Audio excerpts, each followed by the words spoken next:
Hey guys, tonight we're stepping back into a world of dim candlelight, clanking metal tools, and the uneasy scent of old sweat and rosemary. You're lying flat on a wooden board that's seen far too many patients and not nearly enough cleaning. The air is thick, warm from the breath of nervous onlookers, but oddly cold where it brushes the damp stone walls. There's a rustle of coarse fabric nearby, and you try to lift your head, only to feel the pressure of a firm hand keeping you still. A man in a long brown robe looms above you, backlit by a single candle that casts a jittery halo behind his tonsured head. He's muttering, not to you, but to himself, or maybe to the saints. It's hard to tell. His breath smells faintly of onions and wine. He holds up a bone-handled tool. You don't know its name, but you know it's sharp. Too sharp. So, before you get comfortable, take a moment to like the video and subscribe, but only if you genuinely enjoy what I do here. And while you're at it, tell me where you're listening from and what time it is. I love knowing where in the world we're dreaming together. Now, dim the lights, maybe turn on a fan for that soft background hum, and let's ease into tonight's journey together. The monk, maybe a barber, maybe both, turns to warm the instrument over the flame. Just enough to make it clean. Or so he believes. The candle sputters, and shadows dance wildly across the low ceiling. Your breath catches as he steps closer. Eyes narrowed, lips tight, he whispers, "Hold still." There are no white coats here. No antiseptic swabs or beeping monitors.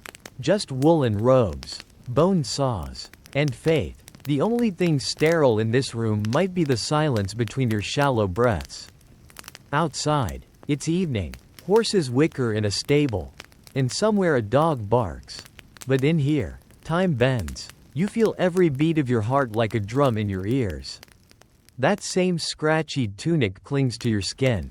Damp from fear or sweat, you can't tell anymore.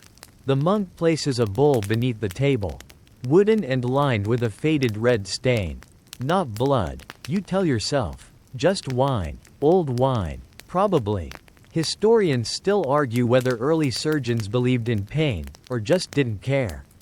What's clearer is this: they often operated in places that were meant for prayer, not procedures. Monasteries were healing centers of a sort, offering both mercy and medical guesswork.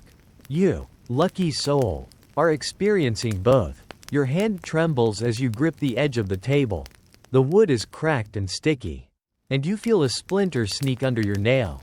You don't react, not because you're brave, but because you're too focused on what's coming next. The monk's assistant, he might be 10 years old, barefoot, hands over another tool, a kind of chisel. Your stomach turns. There's no question that medieval surgery was dangerous. But it wasn't just the cutting. It was the not knowing. The blind poking into a body they didn't fully understand. The reliance on humor theory, the belief that your body was governed by blood, black bile, yellow bile, and phlegm, meant treatments aimed to balance you, not necessarily save you. So here you are, about to be balanced. The procedure hasn't even started, and you're already sore. Your back aches from the board. Your mouth is dry as dust, and your tongue tastes like copper. You shift slightly and feel a draft on your bare feet.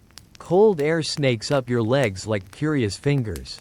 A few centuries from now, someone will invent chloroform, a few more, and they'll discover antiseptics. But tonight, the best you can hope for is a strip of leather to bite down on, and a fast surgeon. The monk sets the tool down and places a rough hand on your forehead. "Be still, child," he murmurs again. It might be meant kindly. You're not sure. You think about running, but your knees won't move. And even if they did, the two apprentices by the door aren't here to help. They're here to hold you down. You realize this as one of them cracks his knuckles, not even looking you in the eye. And just when you think the moment's passed, when maybe they've changed their minds, he lifts the blade. There's a soft scraping as it meets your skin. And then pressure. Too much pressure. Your ears ring, your vision pulses, and you clench every muscle until your teeth ache. You can smell the iron now. Not from the tool, but from yourself. Somewhere in the back of your mind, you remember that medieval surgery was often a last resort. People feared it, and for good reason. Success rates were pitiful. Many never made it off the table. And yet, they still came. Because hope is powerful, even when it's misplaced. Above you, the candle flickers again, casting your shadow in a long smear across the wall. You don't scream, not yet. But your fingers dig into the wood, and your breath turns to fog. The monk is talking again. Maybe Latin, maybe nonsense. You catch the word, sanguis, blood. You already knew that. He leans closer. His beard brushes your cheek. And you shiver, not from cold this time, but from the realization that this is only the beginning. Because once the cut is made, the real work begins. And just as you brace for what comes next, a sudden slam of a door reminds you, you're not the only one here tonight. The door swings open with a groan that sounds almost theatrical, like something from a play. You glance toward it, but your head feels too heavy to turn. Instead, your eyes catch the silhouette of a man wearing a stained apron and a feathered cap that's seen better days. He walks with a swagger that feels entirely out of place in a room thick with tension. But that's the thing, he isn't a monk. He's the barber. And not the kind who offers hot towels and small talk. This man holds a straight razor in one hand and a wooden box in the other. Its surface scuffed by years of use. He smells faintly of ale and burnt hair. He grins, not cruelly, but as if he's about to start a job he's done 100 times, badly. Quickly, and without hesitation, the monks step aside, quietly deferring to the man who, oddly enough, carries more experience in matters of cutting flesh. In the medieval world, barbers were not just barbers. They were surgeons, bloodletters, tooth pullers, and amateur bone setters. That iconic red and white striped pole outside his shop? It represents the blood and bandages from a time when shaving and surgery were delivered in the same chair. He steps closer, drops the box at your feet, and opens it with a creaky hinge. Inside is a jumbled collection of instruments that glint in the candlelight: hooks, clamps, saws, and pincers, none of them looking particularly clean. A thin film of something sticky lines the inside of the box. You tell yourself it's wax. It probably isn't. Your fingers twitch at your sides. The leather strap someone gave you to bite on is gone, taken with the monk who left when the barber entered. You're alone again, but surrounded. The barber wipes his hands on his apron, then reaches down and grips your jaw. Not roughly, but not gently either. His hands are calloused and warm, and they smell of cloves, likely from a poultice he used on the last patient. Or maybe just from chewing to mask the stench of infection. He mutters, "Tooth or blood first," and chuckles at his own joke. You don't answer, and he doesn't expect you to. Instead, he selects a blade and holds it up like a jeweler inspecting a gem. "This one's a favorite," he says to no one in particular. There's a theory, still debated among historians, that barbers in the Middle Ages took more pride in speed than in precision. The faster the cut, the less the writhing, and the less the writhing, the more likely the bones and sinews ended up where they were supposed to. That's the idea, anyway. And so he begins. Your eyes squeeze shut, but your ears cannot escape the sound of scraping metal on bone. It's a hollow, grinding noise that vibrates in your molars. You try to focus on something else, anything else, but all you have is the flickering light and the scratching of the barber's boots on the floor. A strand of your hair falls into your face. You try to brush it away, but your arms are still pinned. It sticks to your damp cheek like ivy to stone. The barber leans back and frowns. "Too much blood," he mutters, not in horror, in inconvenience. He reaches into his pouch and retrieves a long strip of linen, stained, wrinkled, and only questionably clean. He wraps it tight across the wound, ties it in a knot that presses deep, and gives your shoulder a pat. "That'll hold," he says. You're not sure if he means the dressing or your consciousness. By now, the floor beneath the table is sticky. Not with old wine. You feel it, your legs tremble slightly. Not from pain alone, but from the sheer loss of control. Your arms tingle. Your ears ring like a church bell on a stormy morning. Even your eyelids feel tired. The barber doesn't seem fazed. This is routine for him. He glances over his shoulder and calls out. Next, as if in a barbershop queue. You realize with a sinking dread that someone else is waiting.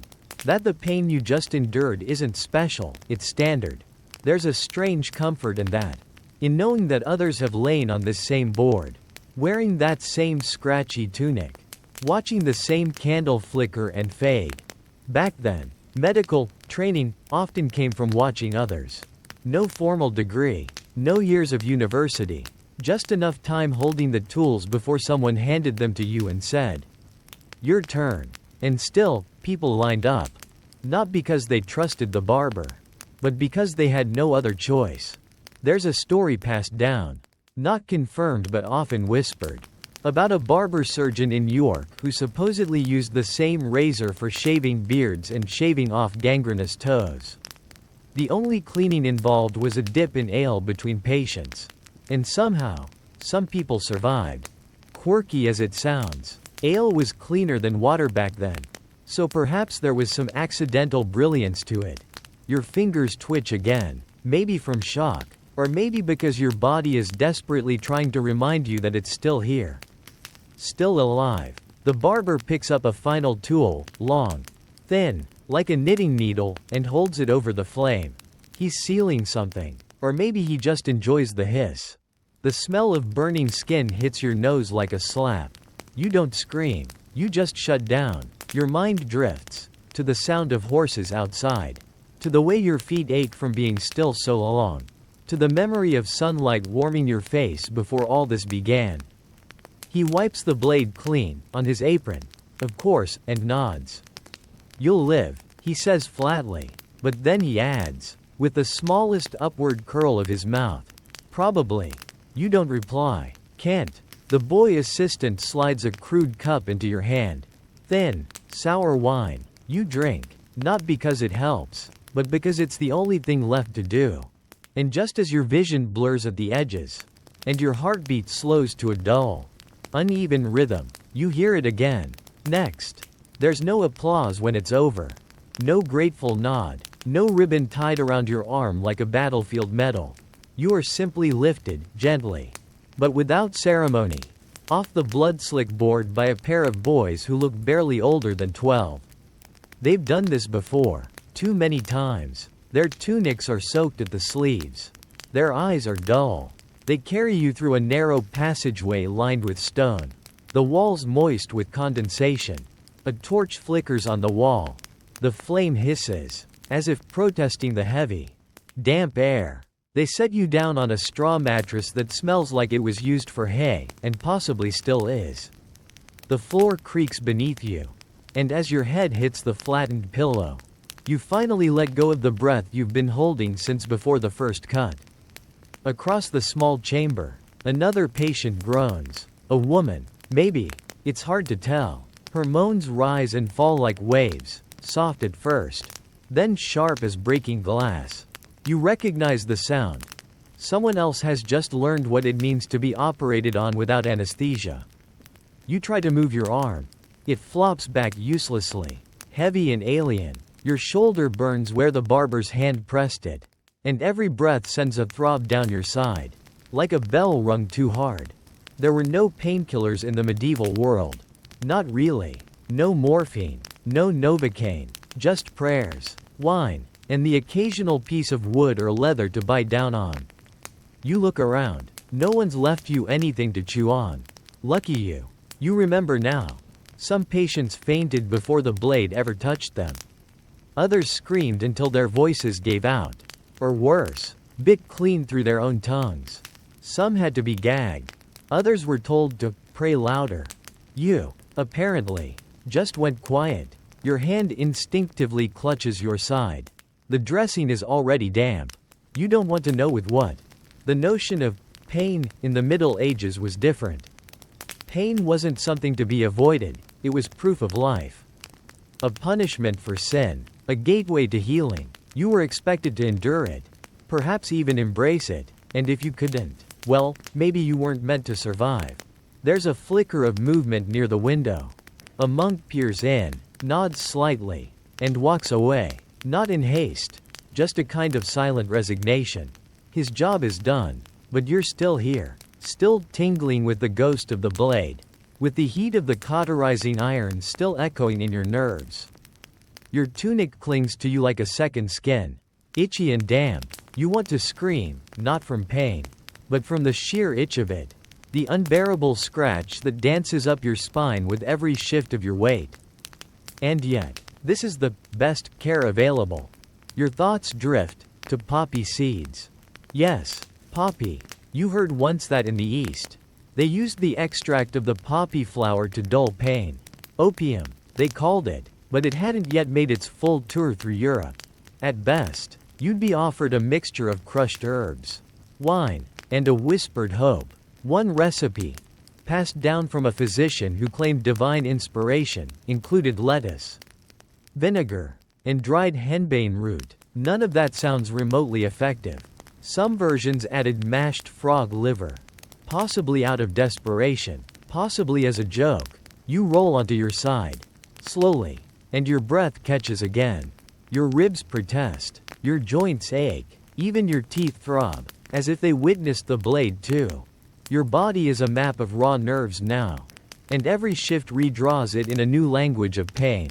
They say some patients, once home, would lie still for days, blindfolded to keep them calm, given broth through a straw, and wrapped in bandages so tight they looked like mummies. But that was the lucky few. Most were left to their own devices, or to rot. Historians still debate whether the use of herbal sedatives, like valerian root or mandrake, was widespread or just regional folklore. Mandrake in particular was prized, though incredibly risky. Too little, and it did nothing. Too much, and you didn't wake up. Sound familiar? The pain doesn't subside, but it dulls slightly, like the edge of a once sharp knife. You imagine the blade again, bone-handled, streaked with dark residue, and feel your stomach turn. Your ears catch the familiar hiss of a fire being stoked. Maybe someone is boiling linen. Maybe they're heating another iron. You pray it's not for you. It's strange, isn't it? That pain was once seen as a pathway to purity. That suffering meant progress. That surviving the knife was a kind of spiritual cleansing. You can't help but wonder, how many didn't survive? In one city record from 1298, a man died from what was supposed to be a routine lancing of an abscess. The tool was unclean, and the wound festered. Within days, his body swelled, turned black at the edges, and he choked to death in his sleep. His surgeon claimed it was God's will. You feel your own body begin to shake, not violently, just a low, persistent tremor, as if your bones are remembering what happened before your brain has processed it. Even your breath feels tired. Each inhale is a decision. Each exhale, a small victory. The torchlight on the wall shifts. Someone is walking past again. Their silhouette long and thin. They pause, turn slightly toward your door, then keep moving. You close your eyes, and just as you begin to drift into sleep, or something like it, you hear the unmistakable sound of another scream. It's not loud, it's muffled, as though coming from deep underground, or perhaps from inside a soul. And then, silence. Silence in a medieval infirmary is never pure. It hums with discomfort, with the damp hush of cloth against raw flesh, with faint whimpers echoing down stone corridors. And always, always, with the soft rustle of someone preparing for the next cut. You're not asleep. Not quite. Your body is still too alert. Too braced. Every heartbeat feels like the tick of a clock inside a barrel.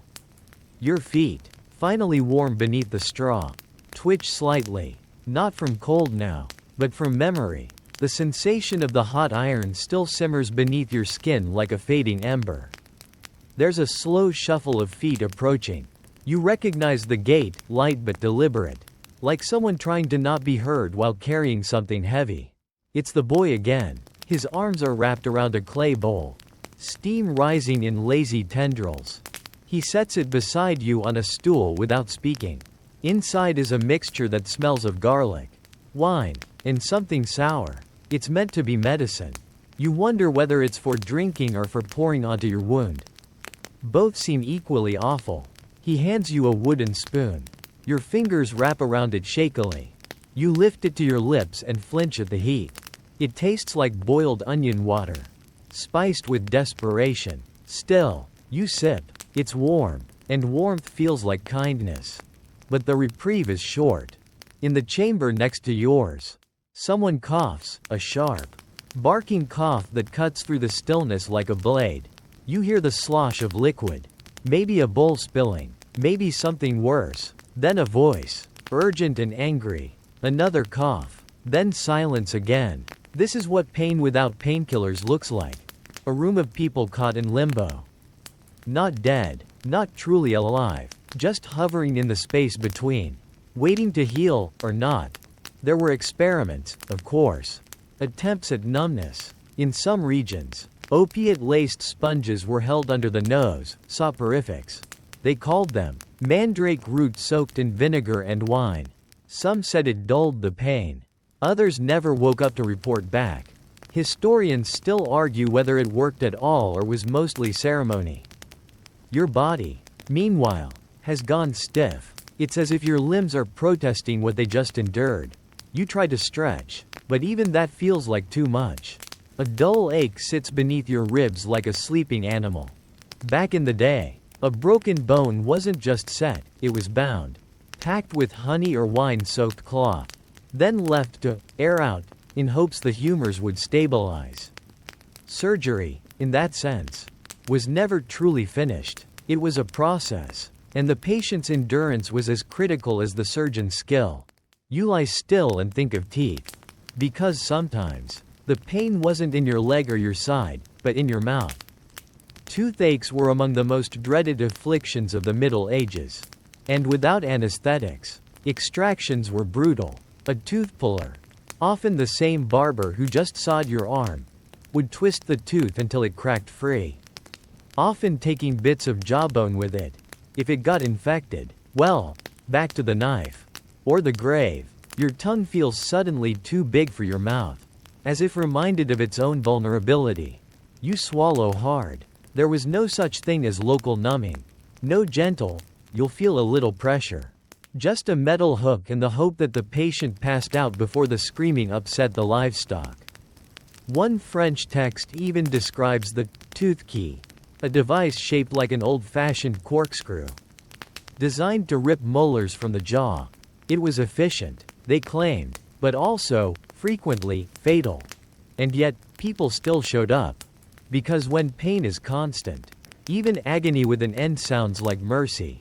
You feel your side again. The dressing is warmer now. Maybe from your body heat. Maybe from something more worrying. You try not to lift it. You try not to think about what's beneath. Some patients would pour cold water on their wounds. Or wine if they had any left.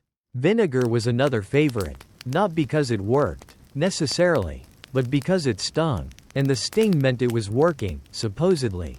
You imagine reaching for the bowl beside you. Pouring it over your bandage. The sour broth soaking through the linen. The heat flaring up once more. But instead, you close your eyes.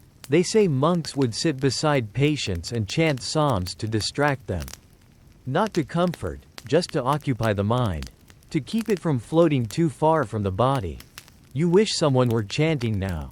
But instead, you get the faint creak of a rat somewhere in the wall. And the rustle of another straw mattress being shifted nearby. Your thoughts spiral. If you were a noble, you might have had access to better care. Possibly. The line between care and killing was blurrier than most nobles realized.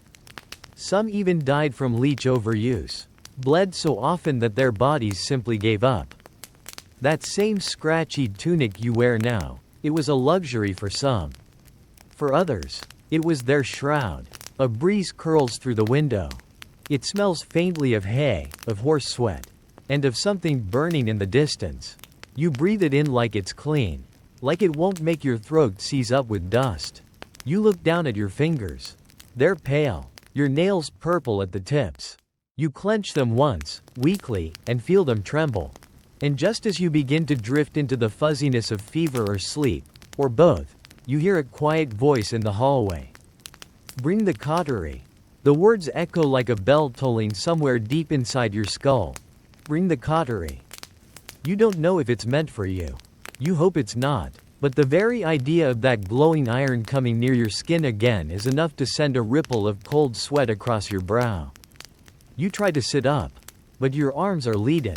Your legs don't respond at all. It's not paralysis, just the weight of exhaustion. The weight of blood loss, of shock, of fear soaking into every joint. Your lips are dry. Your tongue sticks to your teeth.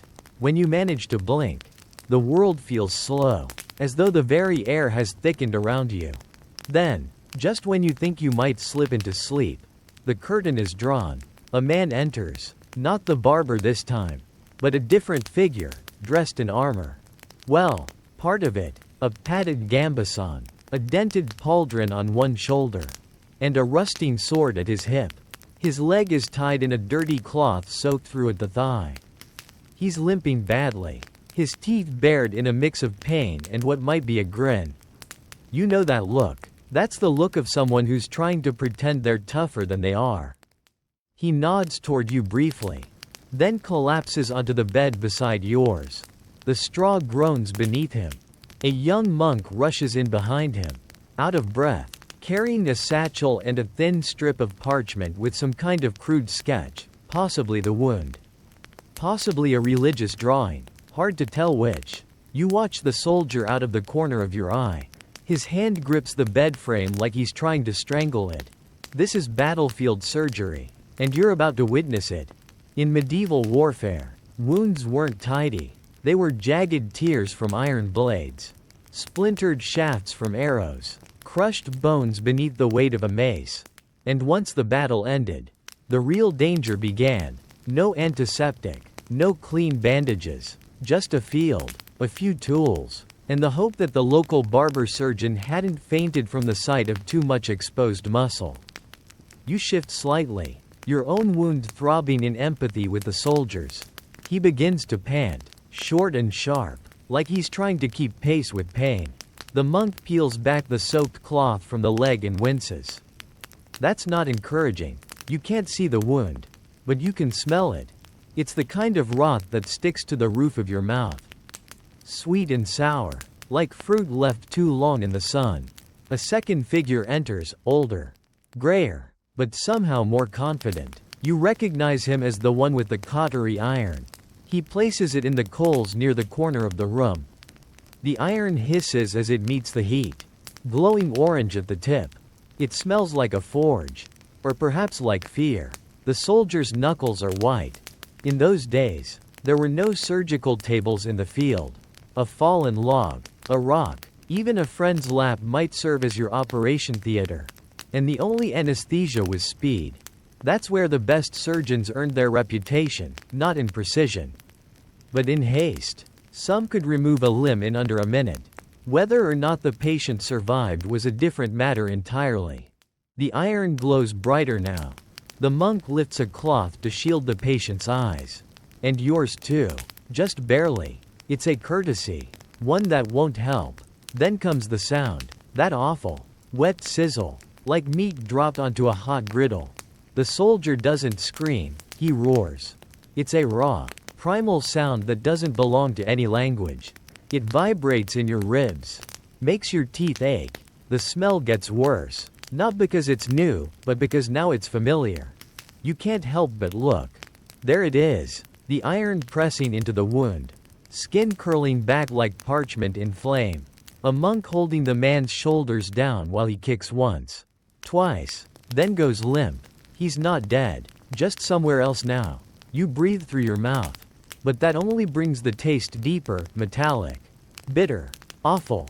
Some historians believe cauterization wasn't just about sealing wounds. It was symbolic. A way to burn out the corruption. The evil. The sin. Was it effective? That depends. Sometimes it worked. Sometimes it just added a second wound to the first. But in the chaos of the battlefield, Where time was short and infection was quick, there weren't many options. Fire was the line between maybe living and definitely dying. The iron is finally pulled away. It leaves behind a mark that doesn't look human. More like blackened bark on a tree after a lightning strike.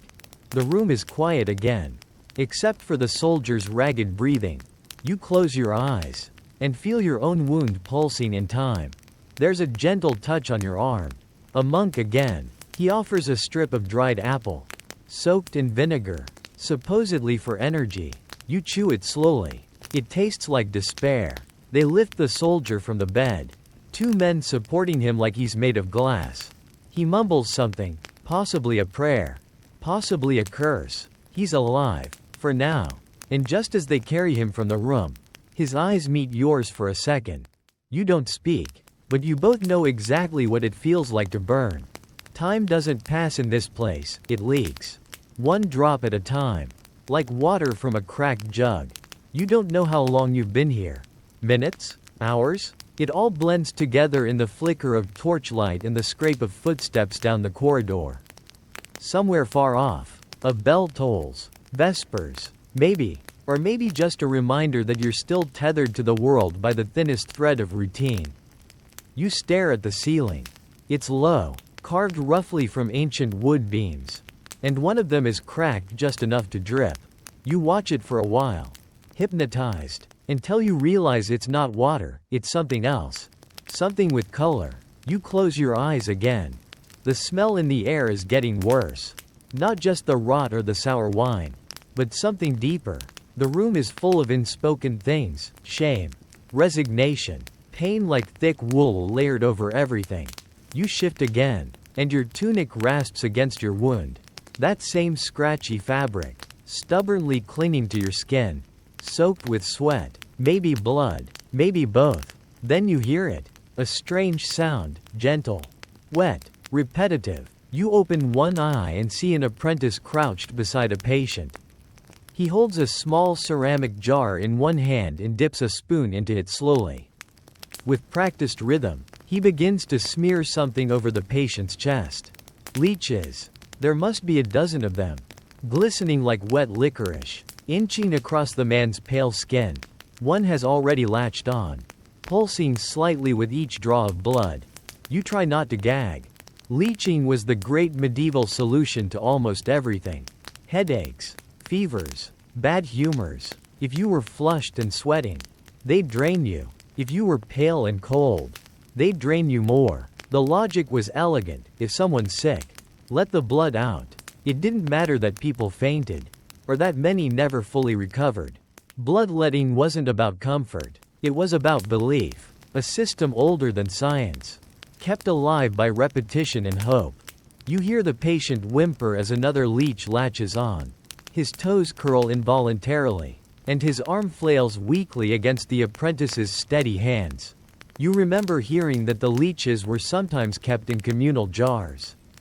Passed around like tools. Reused. The idea of infection didn't exist in a meaningful way. Pus, after all, was laudable. A sign the body was working.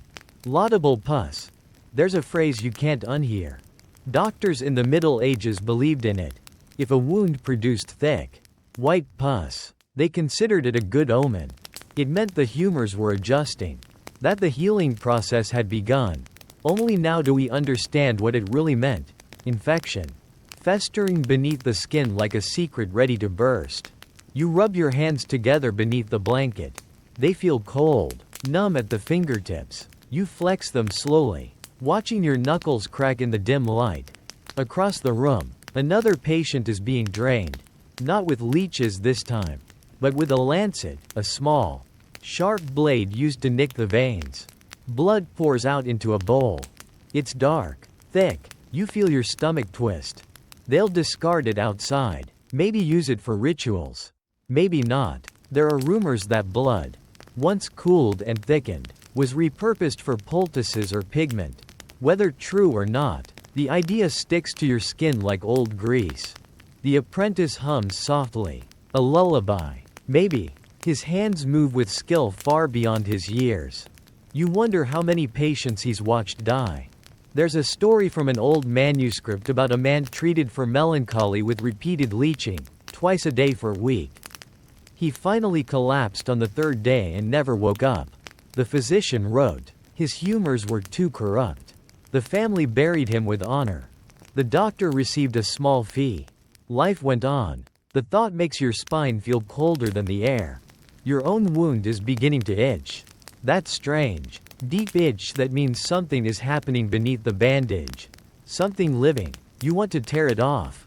But you don't. Not because you're brave, but because you're too tired. They say pus should drain on its own. That lancing too soon is dangerous. That you must wait for the moment the body decides. Historians still argue whether this idea was superstition or just cautious pragmatism. Either way, the result was often the same. People waited too long, and when the cut came, it was deeper, bloodier, more desperate. You drift again. The ceiling melts into a field, golden and soft. The scent of lavender floats on a breeze. And you almost believe it.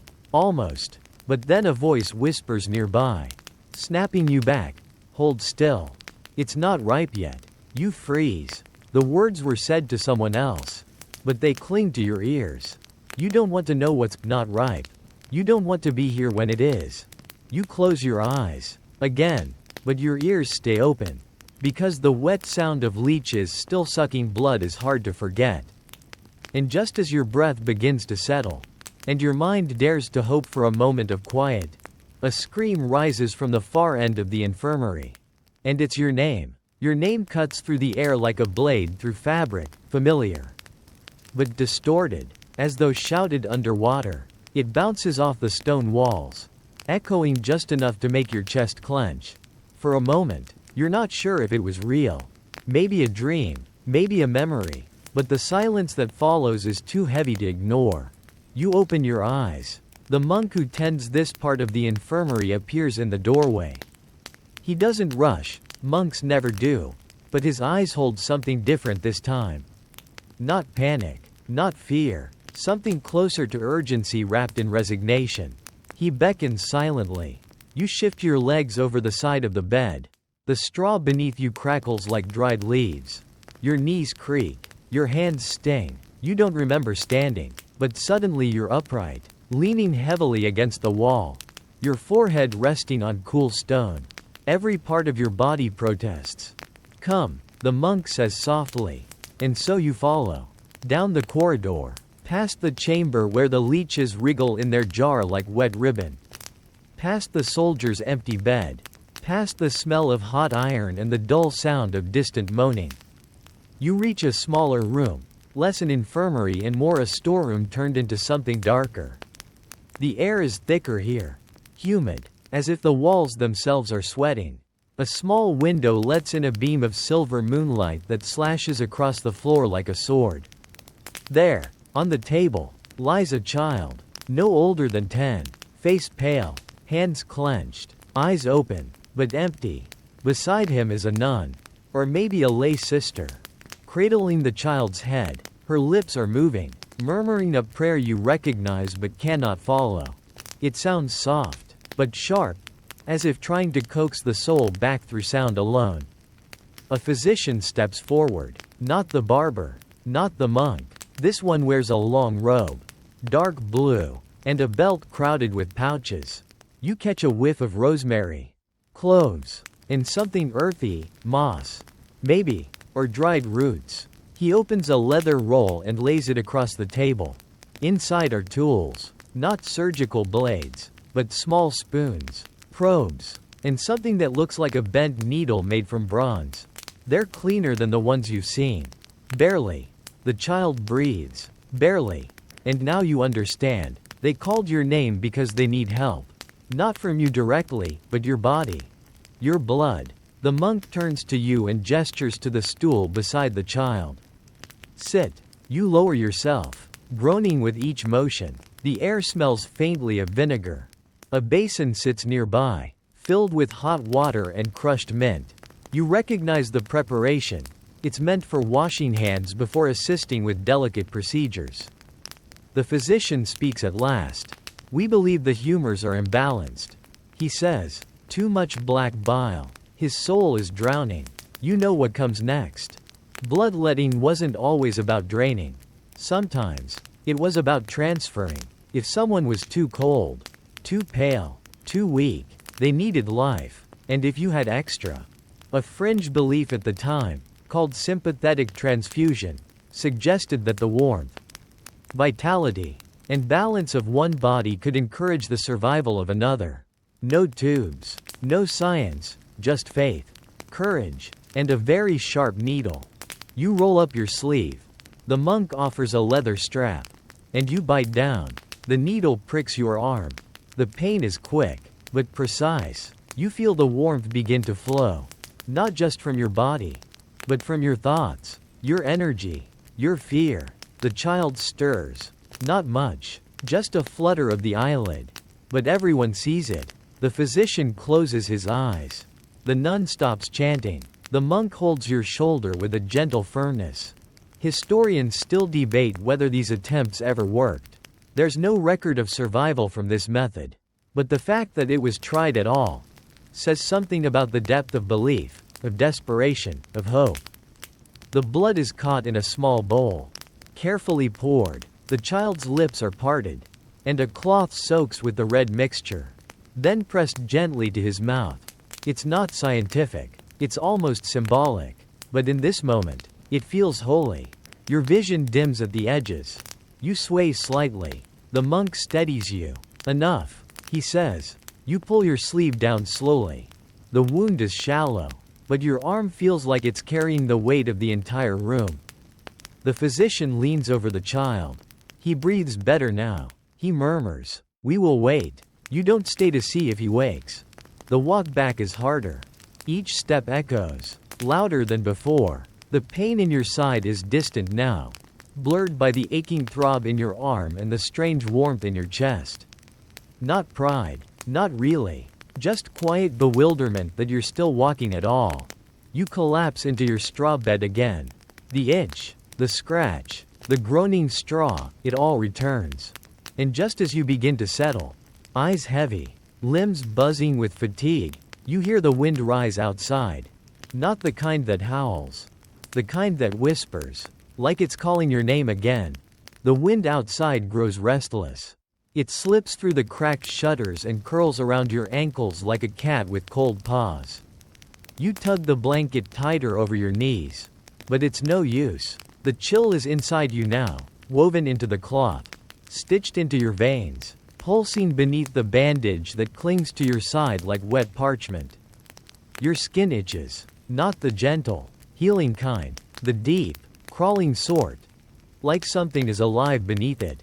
You try not to scratch, but your fingers wander anyway, tracing the edge of the dressing where linen meets wound. The cloth is damp, not warm, not dry, just moist. The kind of moist that makes you feel like you're rotting from the outside in. You lift the bandage slowly. The smell hits first, sour, sweet, metallic, like spoiled wine and old pennies left in the sun. Beneath it, your flesh is no longer yours. It's swollen, tinged a sickly yellow-gray. The edges rimmed in red like a dying sunset. And then the pus. It bubbles gently from the center of the wound, thick as honey and twice as foul. Laudable pus, they called it, a sign that your body was balancing itself, that the healing was underway. You try to believe it, but the heat radiating from your side tells a different story. You lie back, breathing through your mouth. It doesn't help.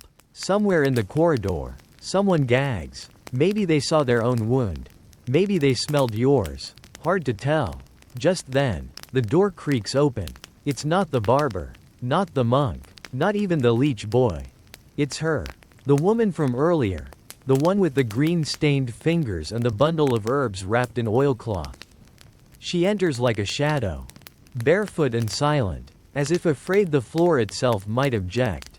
Her eyes scan the room, find you, and soften. She carries a small clay pot this time, cradled like it might break if looked at too sternly. She kneels beside you and places the pot on a stool. The scent that follows is not unpleasant. Earthy, green, sharp, like pine needles and crushed mint and something floral just beneath. It smells like the edge of a forest after rain. She speaks softly. Mugwort and goose fat, crushed sage and rue, a pinch of mold from rye bread. She says it like a recipe, not a spell. You stare at the mixture. It's thick and pale, flecked with green and gold. Not beautiful, but not terrifying either. She dips her fingers in and gently peels away the last of your linen. Your skin shivers at the touch, not from pain, but from the sheer novelty of gentleness. She applies the salve slowly, working from the edges inward. The coolness sinks in first, then a tingling warmth, like sun through a thin shirt. Your breath catches. It doesn't hurt. It soothes, like balm on cracked lips, like a stream over scorched feet. You watch her face as she works.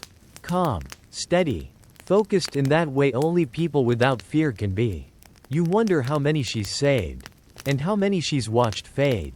Women like her existed in every village, wise women, herb wives, grandmothers who knew which bark to brew and which root to avoid. They stitched wounds, eased births, lanced boils, and whispered prayers older than the church. But they weren't always welcome. Sometimes they were praised, sometimes punished, burned as witches, hailed as saints. It all depended on whether the patient lived. Historians still debate whether these women were scientists, mystics, or both, but their poultices worked more often than not, and in a time where the alternative was a rusted saw and a prayer. That was enough. She finishes the dressing, ties it with soft wool, and presses your shoulder gently. Don't pick at it, she warns, like a mother scolding without anger. Then she leaves. No payment asked, no name given, just gone. The room feels emptier without her. You lie still, listening to the quiet. For the first time, the silence feels bearable, like rest, not fear. Your body begins to settle. The pain dulls, fades to a low hum at the base of your spine.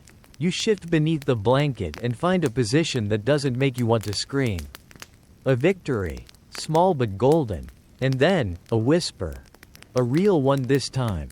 Close. Someone's voice. Just outside the door. He might live. A pause. If the fever breaks by dawn. You close your eyes, trying not to cling to those words. Hope is dangerous here. It makes you greedy. Makes you think about food. About sunlight. About walking without help.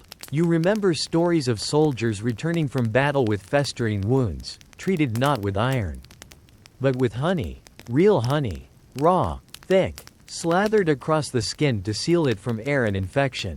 The monks called it expensive nonsense. But those who used it, lived. You wonder if the woman knew that too. Your breath slows. The salve begins to dry. The heat lessens. The itch fades to something distant. You stretch your fingers. They still sting, but you can move them now. Your toes, too. The bed doesn't feel so straw-filled anymore. More like earth, like a hillside. You imagine you're lying under a tree. A slow breeze rustling the leaves above. A crow calling in the distance. You let that image linger. And just as sleep finally begins to reach for you with soft, mossy hands, a bell tolls. Not for prayer, not for death, for morning rounds. And somewhere far away, a rooster crows into the pale, wet light of dawn. Morning in the infirmary is not golden or gentle. It doesn't arrive with birdsong or warm sunlight filtered through linen curtains. It arrives with groaning hinges, cold water, and the soft but relentless clatter of metal basins being laid out for washing. You wake slowly, as if surfacing through a bog. Your mouth is dry. Your limbs ache in that hollow, echoing way that suggests you haven't moved in hours. You try to sit up, and the pain returns, not sharp this time, but deep, like someone has tucked a stone into your ribs and forgotten to remove it. A monk walks past, nodding once, and places a folded cloth at the foot of your bed. It smells faintly of thyme. Behind him, another figure appears, burlier, bearded, and holding a bucket. He looks less like a healer and more like a butcher who wandered in by accident. He pours cold water into a basin with a splash that startles the whole room awake. This is the part they call cleansing. Not spiritual, literal. It begins with your hands. They're dipped into the basin by a young boy with sleeves rolled to the elbow. The water is icy, biting into your knuckles like winter wind. You flinch, and he gives you an apologetic look, but doesn't pause. He scrubs gently, methodically, between the fingers, beneath the nails, over each swollen joint. Then comes the cloth. Rough, coarse, dragged across your skin like burlap. He doesn't mean to hurt you, but there's no other way. The monks believe pain purifies. And what better way to start the day than by earning it? You clench your teeth as the cloth hits your side. The wound is still tender. The bandage removed, soaked with last night's salve, is tossed aside without ceremony.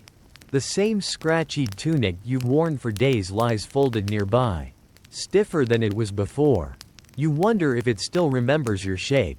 Then comes the smell. Hot water meets crushed herbs, rosemary, lavender, and something more pungent, rue, perhaps. The steam that rises is fragrant, almost pleasant. You lean forward as it fills your nostrils. And for a moment, you imagine yourself in a bathhouse. The boy dips a ladle into the steaming bowl and carefully pours the mixture over your wound. It stings, but not badly. You close your eyes, let the warmth soak in. Let your body believe, even briefly, that this is healing. You remember now. A story whispered during your last fever. A healer in Italy, known only as Benedetta, who swore by herbal steamings. She would trap patients in tents made of canvas and fill the space with vaporized thyme, oregano, and mint. Let the lungs sweat, she said, and the soul will follow. Her patients either recovered or passed peacefully. Either way, she was considered a success. The steam fades. The boy re-wraps your side with fresh linen, clean, white, a rarity. You want to thank him, but your throat catches, dry as sand. He hands you a cup of something brown and murky. It smells like boiled bark and damp leaves. You drink it anyway. Tonic, they call it. A mixture of bitterroot, wormwood, and maybe willow bark if you're lucky. If you're not, it might just be water with weeds. Still, it warms your belly in a way that makes you sigh, even as your tongue curls at the taste. Your fingers trace the edge of the blanket. It's no softer today, but you're more aware of it. More aware. In general, your body is waking up. You sit quietly for a while, watching the morning unfold around you. To your left, a man with a stitched forehead tries to chew a piece of stale bread with 3 good teeth and a lot of determination. To your right, a woman hums softly while rubbing ointment onto her husband's leg. He winces, but smiles through it. She tucks a corner of his tunic beneath his thigh. A small act of tenderness in a place made mostly of rough edges and sharp smells. This, too, is medicine. The monks don't always understand that.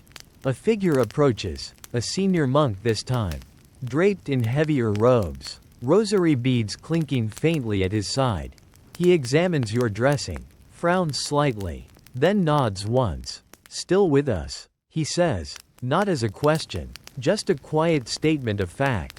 You offer a weak smile. He doesn't return it, but you sense the approval beneath the frown.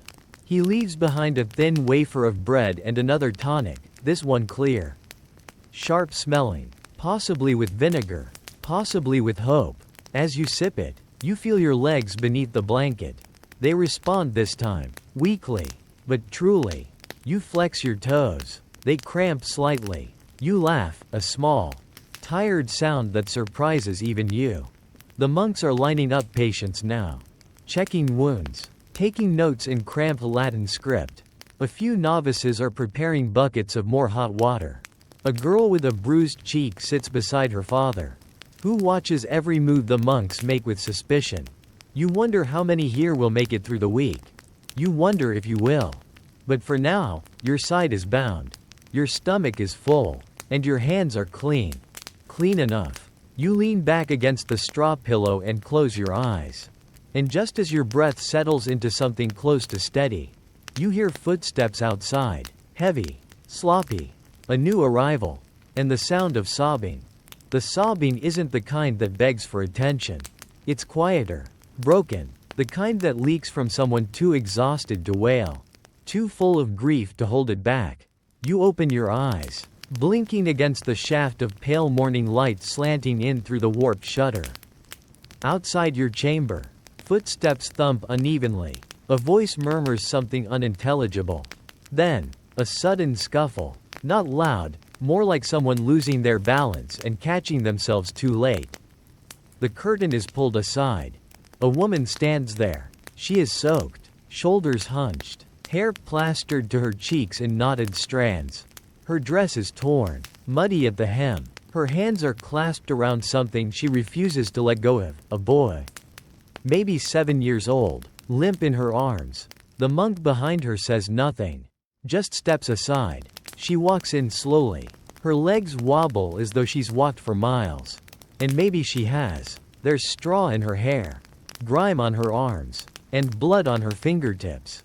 Whether it's hers or the child's, no one asks. She lays the boy on the bed beside yours. The moment she lets go, her hands start to shake. The monk who brought her in speaks at last. Fever. Set in 3 nights ago. They live near the marshes. You know what that means. Marsh fever. Likely malaria, or some medieval interpretation of it. The air around stagnant water is thick with disease. They didn't know about mosquitoes then. They just blamed the air itself. Miasma, they called it. Bad air, evil wind. And so the woman, likely widowed already, walked her child through that same sick wind to reach the abbey. She stands beside the bed, arms limp, lips pressed together until her face turns pale. The boy is burning. You can feel it from here. His cheeks are red, his breathing shallow and fast. His eyes flutter, trying to wake, trying to leave, trying to rest, all at once. A monk brings a cloth soaked in something sharp. Vinegar and rosewater, probably. They press it to the boy's forehead. It sizzles against his heat. You remember this smell from earlier in your stay. It sticks to everything. The walls, the beds, the breath of those who don't recover. The woman sinks to her knees beside the bed. She begins to whisper. Not prayer, just fragments. He was laughing yesterday. He caught a frog in the grass. He said it was his. She trails off. You look at the boy. His limbs twitch occasionally, but he doesn't speak. In medieval times, fever was treated with a cocktail of remedies, some grounded in rudimentary herbal logic, others more creative than curative. One manuscript suggests bathing the patient in cool wine 3 times daily. Another insists the answer is pigeon flesh, boiled and laid across the stomach. Still another recommends wrapping the patient in wet sheets and burying them up to the neck in earth. Some even drilled small holes into the skull, trepanation, believing the fever might escape if given an exit. Historians still argue over whether these treatments helped or merely distracted. The monks here choose simpler methods, cool compresses, herbal teas, hope. The woman sits very still now. Her hand rests gently on the boy's chest, rising and falling like tide against a dock. She doesn't cry anymore, just stares. You shift in your bed, careful not to wince. Your own pain has dulled to a manageable throb, but your energy still flickers like a candle in a breeze. Even so, you feel something stir in your chest. A tightness, a weight. Maybe it's empathy, maybe it's recognition, that this child, this stranger, lies where you did, that you might have looked the same, face flushed, limbs still, soul hovering just overhead. The room grows quiet again. Even the wind outside seems to hold its breath. The monk returns with a spoonful of some thick brown liquid. The boy's lips are parted, but unresponsive. The monk presses the spoon gently to his mouth and tips it in. A drop escapes, trailing down his chin. The woman dabs it away with the edge of her sleeve. This is love, you realize. Not loud, not poetic, just presence. Exhausted, blistered, half-mad presence. The boy stirs, not much, just enough to flutter his lashes once. Everyone in the room leans forward. No one breathes. Then, his fingers twitch. Just once. The monk nods, as if reassured. He murmurs something to the woman, perhaps that she did well, that she brought him in time. But no one can know that yet. You lie back. Your muscles ache again. The warmth from your side has cooled. And the salve has dried. The pain is returning. In small, polite knocks rather than fists. Still, you feel steadier. You remember something a wandering friar once said as he rapped your ankle after a fall. In this life, healing is a tide. Sometimes it comes in quietly, without you even noticing, but it leaves gifts. You didn't understand it then, but maybe you do now. And just as your eyes begin to close again, lulled by the quiet breathing of the boy, the steadiness of the woman's hand, you hear the sound of another curtain being pulled back. Another patient, another story, another chapter in this long, slow scroll of survival. The next curtain slides aside like parchment curling in the wind, revealing a figure you don't expect. He's tall, stooped, wrapped in furs too heavy for the room's stale warmth. His beard is white, not just from age, but from the fine dust of the road. It clings to him like he's been walking through chalk fields. His eyes are bloodshot, not from tears but from too little sleep and too much seeing. A noble, maybe, or someone who used to be. He leans on a staff carved with strange symbols, weathered notches and runes that mean nothing to you, but seem important to him. His left hand trembles slightly as he reaches into his coat and pulls out a folded square of silk. In it, a coin. Gold. Heavy. The monks notice. He doesn't speak, just gestures toward the cot across from yours and nods once.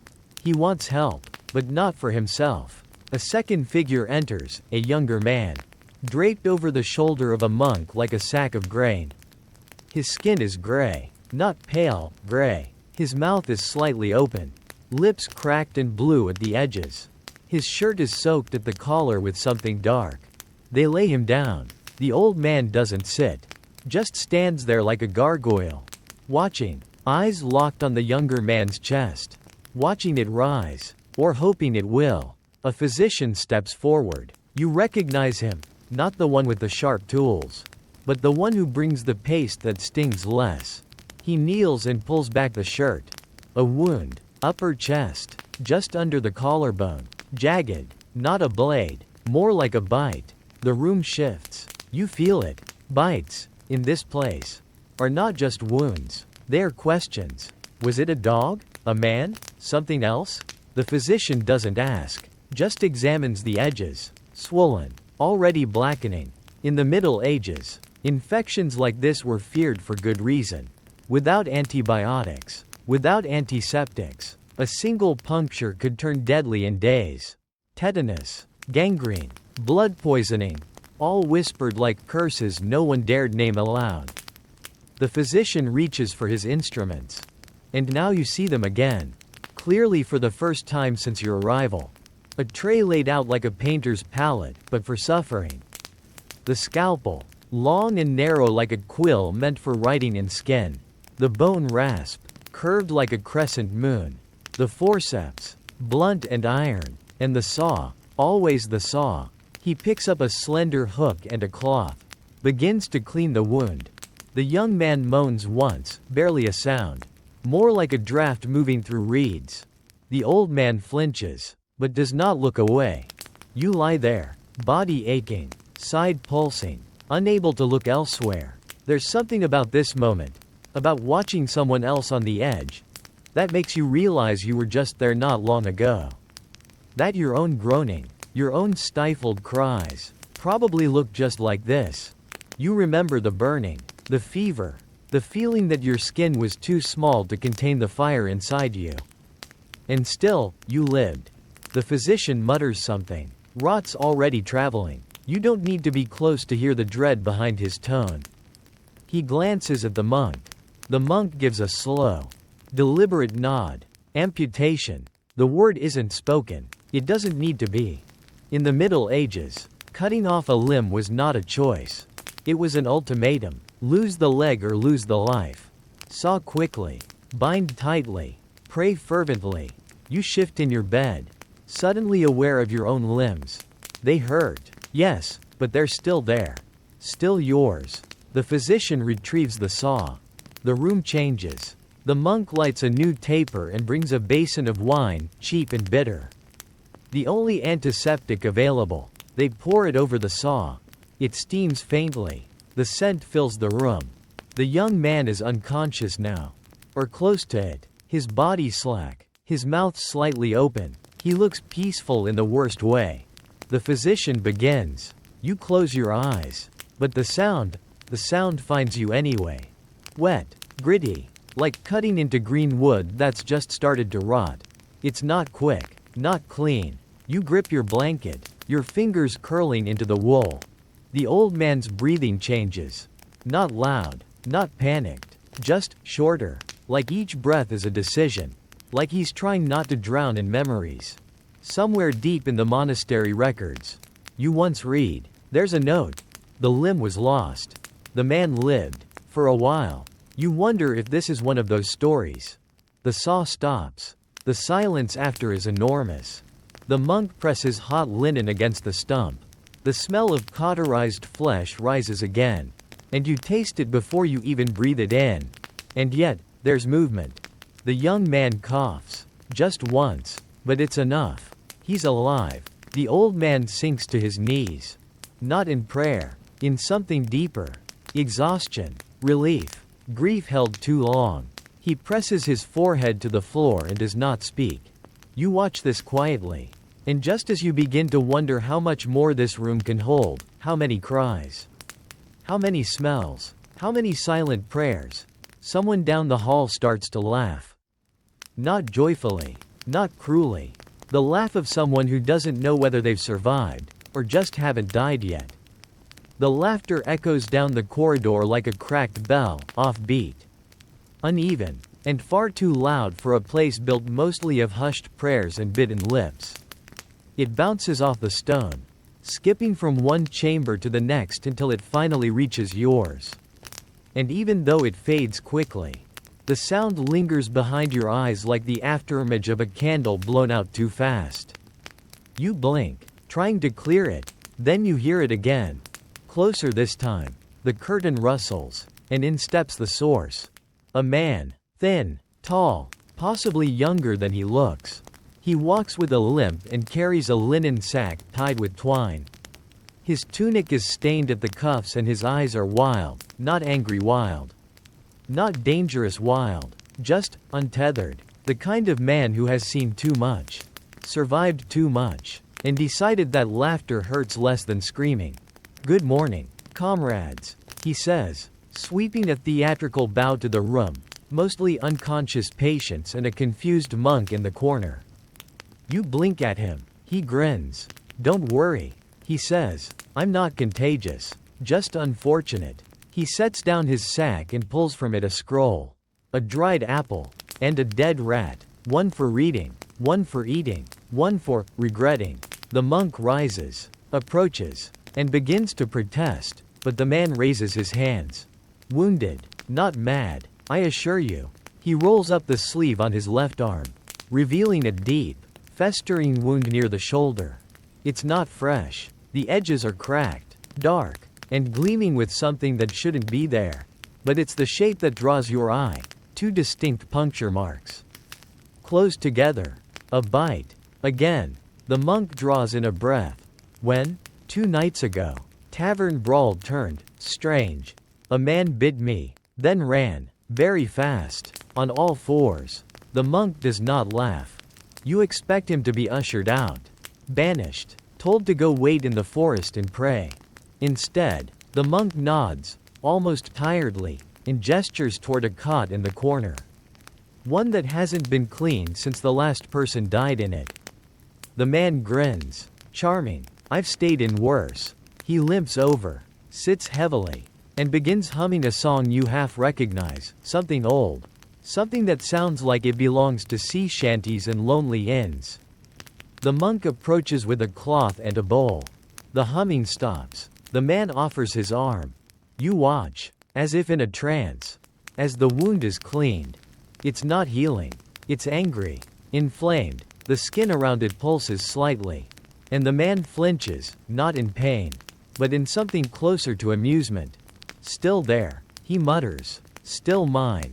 The monk doesn't respond. You shift in your bed, the wool blanket tugging against your bandaged side. It hurts, but distantly, a shadow of a pain that once ruled you. You flex your fingers, your toes. They answer. You're mending.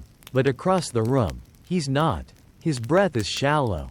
His pupils too wide. Some said certain bites carried madness. Not just fever. Not just infection. But something else. They didn't have a name for it then. They didn't need one. They simply called it the curse. It showed up in stories. In whispered confessions. In the sudden silence that followed a man's strange turn. Some believed it was punishment. Others believed it was the devil working through blood. A few believed it was just bad luck. Historians still argue whether these tales were metaphors or memories. But one thing was always clear, once it reached the mind. No herb could fix it. The monk wraps the wound in oil-soaked linen, then leaves without a word. The man lies back and exhales. For a moment, he is just another patient. Breathing, bleeding, waiting. You close your eyes. Then, do you think he'll turn into a wolf? You blink them open again. He's looking at you now. Grin softening into something almost boyish. Only, he adds, if the moon approves. You smile despite yourself. It hurts your lip. He reaches into his sack. Tosses the dried apple toward your bed. It bounces off your blanket and lands near your elbow. You look like you could use it more. You pick it up. It's hard as stone. Smells faintly of cinnamon and mold. But it's something. A gesture. And in this place, that's worth more than gold. You nod once. He nods back. Then closes his eyes. And hums.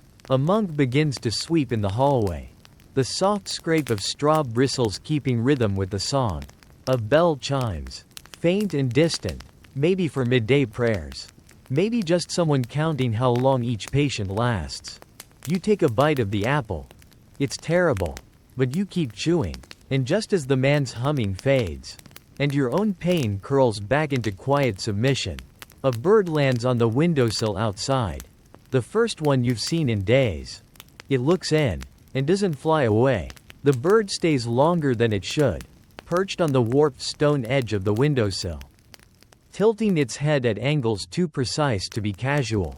Its feathers are dull brown, mottled like fallen leaves, and its eyes shimmer black, like droplets of oil catching firelight. You stare at it for a moment, half dreaming, half expecting it to open its beak and whisper something ancient. It doesn't. It just watches. Then, with a flutter of wings that sounds louder than it should, it vanishes. The room feels quieter for it. Not just in sound, but in presence. Like something has left. You shift under the blanket and wince. The pain is dull now. Like a bruise beneath the surface of your thoughts. Manageable. But when you press lightly near the wound, your fingers come away sticky. You frown. The bandage is due for a change. A novice enters, barely old enough to hold the wash basin he's carrying. He glances at you, then quickly looks away. There's fear in him, not of you, but of everything. The smells, the sounds, the possibility that he might be next. He kneels beside your bed and begins to unwrap the cloth. His hands shake, just a little. You think about telling him it's fine, that you're not going to scream. But the moment passes. When he peels back the linen, you both stare at what's beneath. It's better. Still red at the edges. Still swollen, but no longer angry. No longer pulsing with the heat of something trying to kill you. The salve from the herb woman, who still hasn't returned, is holding. Or maybe it was time. Or luck. The boy whispers. Looks good. You nod. He begins to clean the wound with a damp cloth. The water is cold, scented faintly with lavender and vinegar. It stings, but only a little. You let yourself relax against the mattress. Your limbs heavier than they were yesterday. But in a good way. Rested. He finishes the dressing and wraps it again with a fresh strip. This linen smells of smoke and beeswax, recently boiled. A luxury. You thank him softly. He doesn't answer. Just scurries off like a shadow with chores. Across the room, the man with the bite is still humming. Barely. His face is paler than before. And he sweats in waves. A monk kneels beside him, whispering something that sounds like a prayer but feels like a countdown. You try not to watch. Instead, your gaze drifts to the next cot over. It's empty now. The child with the fever is gone. The straw has been cleared. The linens folded. The space left bare, as though the boy had never existed at all. You hope he walked out. You doubt it. The woman, his mother, is nowhere in sight. You swallow. The thing about this place, this time, is how easily people disappear. A patient coughs near the door. The sound is wet, guttural, the kind of cough that tastes like iron and ends in silence. Another monk moves to help. Another day continues. You lie back. Think about trepanation. It's a strange thing to think about. But it comes anyway. In some parts of Europe, people believed that illness, especially madness, fevers, or unbearable pain, was caused by pressure in the head. So they made holes. With knives, with drills, with chisels, they carved through skulls like carpenters, hoping to release the bad spirits, the excess humors, or whatever else was trapped inside. Some patients died immediately. Others survived. Their skulls healed over, uneven, lumpy, proud. Historians still debate whether it worked, but the evidence remains. Skeletons with clean, circular holes, showing signs of healing, proof that at least a few lived, and that someone, somewhere, believed enough to try. You reach up, run your fingers across your own temple. Still solid. For now. The monk returns, this time with a strange bundle. He unwraps it slowly beside your bed. Linen wrapped around a series of small glass jars, stoppered with wax. Inside, salves, oils, tinctures the color of rust, honey, and moss. He holds up a tiny vial. Myrrh and frankincense, he says, warming to the blood, calms the skin. He dabs it onto your wrist first. A test. The scent is powerful. It smells like cathedrals and old incense. Like something holy, or at least convinced it is. He adds a few drops to your bandage, tying it neatly with practiced fingers. Twice daily, he says, until the redness fades. You nod. He moves on. This is the rhythm now. Wash, wrap, salve, wait. You begin to understand how recovery is its own kind of liturgy. A ritual of slow steps and silent faith. You close your eyes. Dream of the bird again. Not flying. Watching. It's perched in a tree this time. The same tree you once played beneath as a child. You can smell the dirt. Feel the wind. Hear the sound of a stream nearby. And then, the bird opens its beak. But no sound comes. Only silence. You wake with a start. Someone is screaming. Not here. Outside. Farther down the corridor. You hear the monks rushing. Linen snapping. The sound of water being thrown. You pull the blanket tighter around you. And just as the quiet returns, and your heart begins to slow, you hear the humming stop. Permanently. They cover his face with a clean cloth. The man who once joked about turning into a wolf now lies still on the cot. His mouth slightly open, a faint line of blood drying at the corner. His eyes, when they closed them, held no fear, just vacancy, as if whatever had animated him before, the laughter, the song, the strange bravado, had stepped quietly out of the room long before his lungs stopped. The monks move quickly, their actions almost reverent. They fold his arms across his chest, one hand resting on the other, and bind them gently with a ribbon of wool. His feet are wrapped next, and the body is lifted onto a wooden pallet by two novices who say nothing. The linen sack, still at the foot of the bed, is picked up but left closed. No one dares open it. You watch from your bed. Throat tight. There's no funeral here, no eulogy, just motion. The kind of practiced stillness that follows death in a place where death is always nearby. This isn't rare, it's routine. As they carry him out, the cloth covering his face shifts just slightly, revealing the hint of a smile.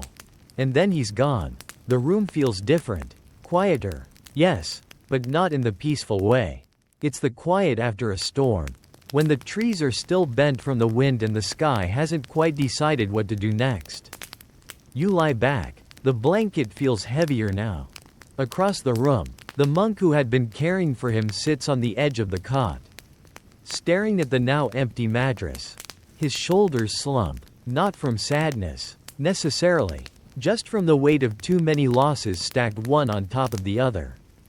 Your own bandage itches. You scratch gently, trying not to undo what healing has begun. The linen feels dry, at least. You press down lightly. No swelling, no heat, no fresh pus. You're winning.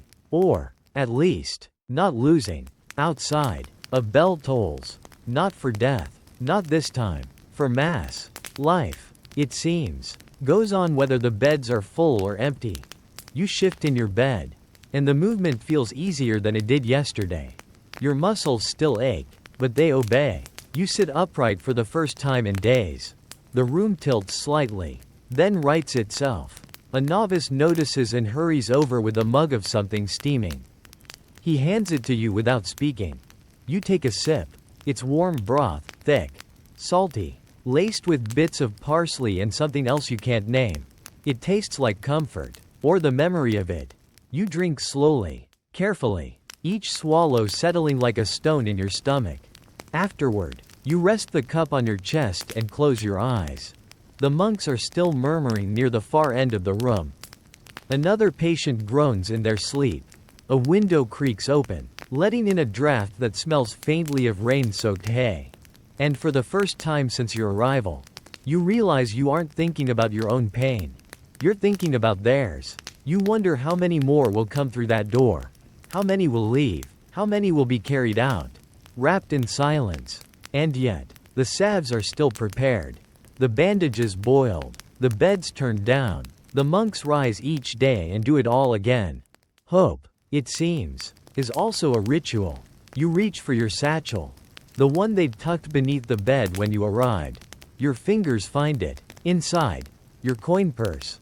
A strip of leather. A folded piece of parchment still bearing a faint smudge of wax seal. You open it.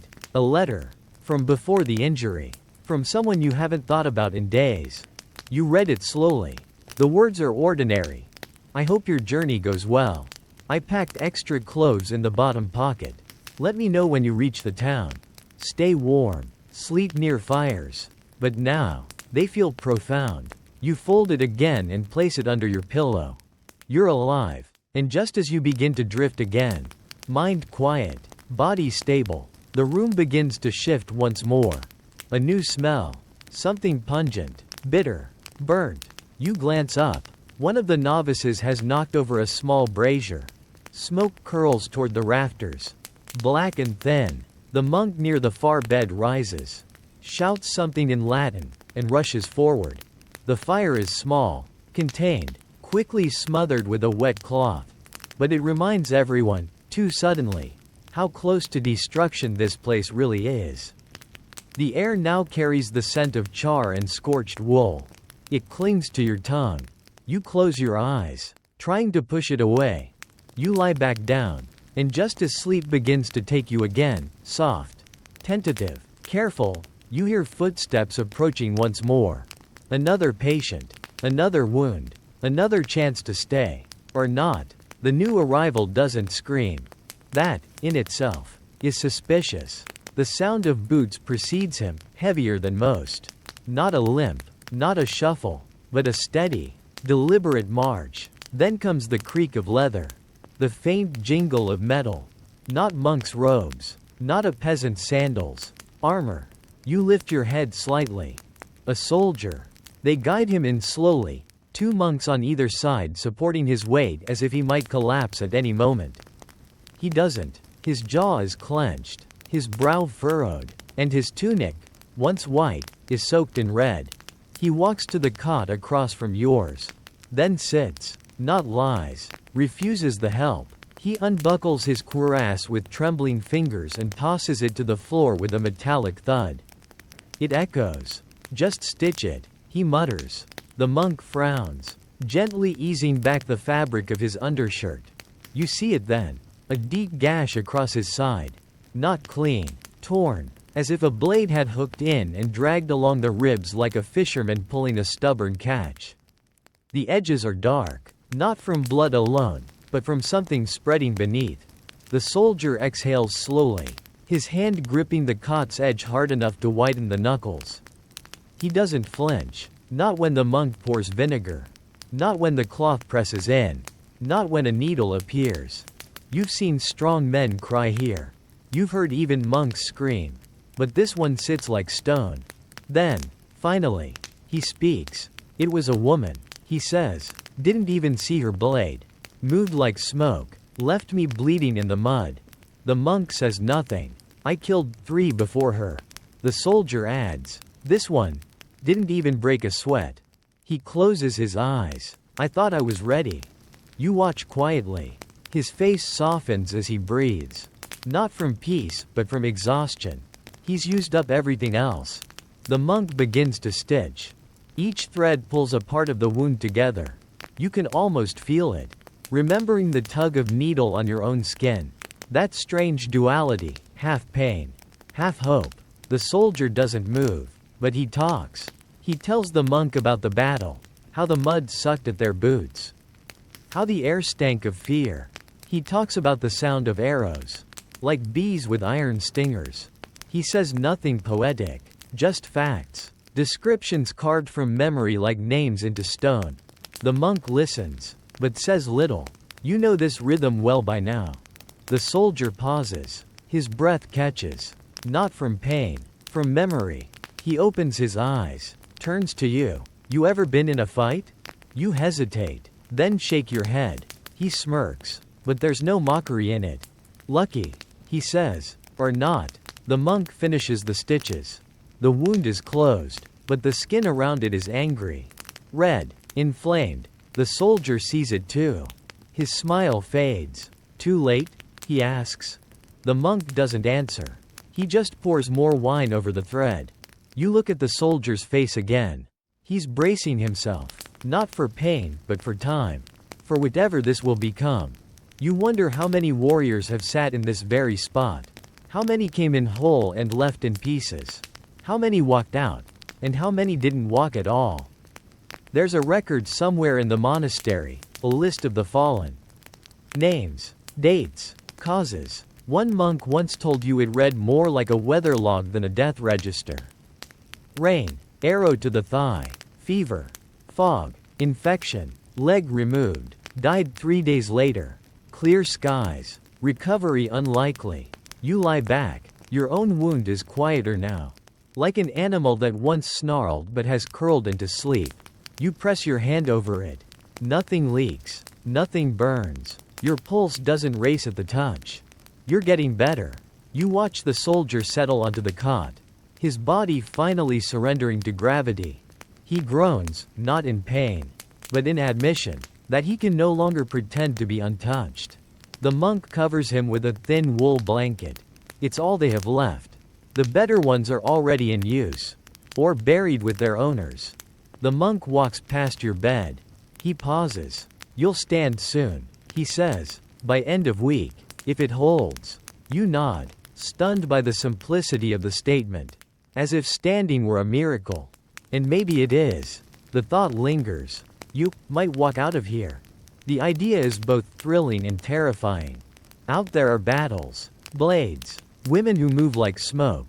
But also, sunlight, warm bread, rivers that don't stink of blood. You roll onto your side slowly. Your muscles complain, but they move. And just as your eyes begin to close, the soldier's voice returns. If I die, he mutters, don't bury me here. The monk stops. The soldier points vaguely to the wall. There's a hill, west side, where the hawks fly. The monk doesn't respond, but you hear the silence stretch. And then, I'll try. The soldier grunts. then sleeps. You close your eyes and dream of hills and hawks and standing. Sleep comes harder now, not because of pain, though that still lingers like a persistent echo, but because your mind won't sit still. It's a little too awake, too alert, like a mouse sniffing at the edges of a trap it doesn't trust. Every creak of the rafters, every cough from the other beds, even the rhythm of your own breath, it all feels louder in the dark. You turn slowly, trying to find the cool side of the blanket. You find it. You exhale. The cot beside you is empty again. The soldier's gone. You didn't hear them take him. You stare at the impression his body left behind. Straw flattened. Blood dried into the fabric in the shape of something fierce. The blanket is folded neatly. His name is not spoken. And just like that, he's become one of many. The monks have resumed their quiet work. Cleaning, sorting, replacing. The day moves forward like a wheel rolling over mud. Slow, deliberate, and leaving deep grooves behind. You sit up. Your legs dangle off the bed now. And for the first time in days, they hold you. Barely. The floor is cold under your soles. Stone chilled by the morning dew that creeps in from the cracks. You stand. Everything tightens. Your knees wobble. Your side throbs. But you're upright. A monk notices and raises an eyebrow, not surprise. Just observation. He nods once and returns to folding cloth. You take a step. It's clumsy, awkward, but it happens. You're walking. You grip the edge of a nearby table and let your body adjust to the new weight. Your muscles hum with protest. But also something else. Something like pride. The room looks different from this angle. Beds stretch in both directions. Some full, some empty, some covered. The smell is the same, herbs, sweat, blood, and smoke. But your body, moving through it, feels strangely separate, like you've passed through a door no one else noticed. You reach the far end of the chamber. There's a wooden door, closed, but not locked. A novice sits nearby, watching. He doesn't stop you. He just offers a mug of something warm, herbal tea. Perhaps. Or one of the countless tonics they pass off as restorative. You sip. It's bitter. And oddly sweet. Thyme and honey. Maybe sage. The boy says nothing. You nod your thanks. Then you turn to the wall. And see them. The instruments. All lined neatly on a shelf behind an oiled cloth. Hooks. Blades. Clamps. Saws. Each one different. Each one bearing the memory of skin. Of bone. Of decisions made in seconds that changed lifetimes. You step closer. There's a scalpel, small, curved, delicate as a feather. Beside it, a pair of forceps rusted near the hinge. Then a large, two-handled bone saw, its teeth dulled by use. Not time. You stare at it. This tool almost met you. Maybe it hovered nearby, waiting for someone to say, "We must." There's a jar beside it, glass. Cloudy, sealed with wax. Inside, floating in pale fluid, is a piece of something human. A finger. Preserved. You turn away, and realize what you're really feeling is reverence. Not for the tools, but for those who faced them. You think of the soldier. The boy. The mother. The man who laughed before he didn't. They all faced these instruments. Trusted them, or feared them, or both. And somehow, you didn't. Not yet. You move toward the window. The light filters through in slanted beams, cutting across the air like ribbons of gold. Dust dances inside them. Outside, the world continues. There's a garden beyond the cloister, rows of mint, thyme, and lavender. A monk is kneeling in the dirt, hands stained green, humming softly. He plucks leaves, places them gently into a woven basket. You lean against the stone and breathe in. The air smells cleaner. Not by much, but enough. You let it settle in your lungs. Let your chest rise fully for the first time in what feels like forever. You hear footsteps behind you. Slow, barefoot. The herb woman. She says nothing, just stands beside you. In her hands, a bundle of dried flowers tied with red thread. She presses it into your palm. For your pillow, she says, to keep sleep close. You nod. You want to say something, anything, but your throat catches on emotion too soft for words. She leaves. You return to your bed. Slower this time, but not weak, just careful. You lie down. Place the bundle under your cheek. It smells of lavender, fennel, and rose. Earthy, dry, comforting. Your eyelids grow heavy. The world hums gently in the distance. And just before you drift off, the monk passes your bed and whispers, "Tomorrow, you bathe." As if that, too, is a sacrament. The bath is not what you expect. It isn't warm, it isn't scented, and it definitely doesn't involve soaking in a deep wooden tub while someone hums a calming tune nearby. No, this bath begins with a wooden bucket of cold water, a bar of something that resembles soap, and a cloth so coarse it could polish a door. But after days wrapped in fever sweat, dried blood, and the same tunic that has now permanently molded to your ribs, you'll take it. The monk who escorts you is efficient, not unfriendly, but clearly uninterested in conversation. He leads you down a narrow corridor, one you haven't seen before, damp stone beneath bare feet, the faint sound of water dripping somewhere in the distance. At the end of the hall, a low-ceilinged room opens up. No windows, just a single oil lamp flickering beside a wooden bench and a large iron basin filled halfway with dark, rippling water. A second monk waits with towels and something resembling a comb. You don't ask questions. You lower yourself onto the bench with a sigh that escapes before you can catch it. It feels obscene to sit somewhere that isn't filled with straw. The monk hands you a small rag. "This will stain," he says simply, pouring water over your shoulders. He's not wrong. Every inch of your skin flares to life as the water runs down your back. The soap, or whatever passes for it, is gritty, and it clings to the raw patches where your bandage once pressed. The scent is faintly acidic, with a note of something floral beneath the lye. You scrub anyway. The water runs red for a while, then pink, then cloudy. You think about all the things you're washing away: fever, blood, dreams, maybe even the image of that man who never woke up. You close your eyes and let your hands rest in the basin.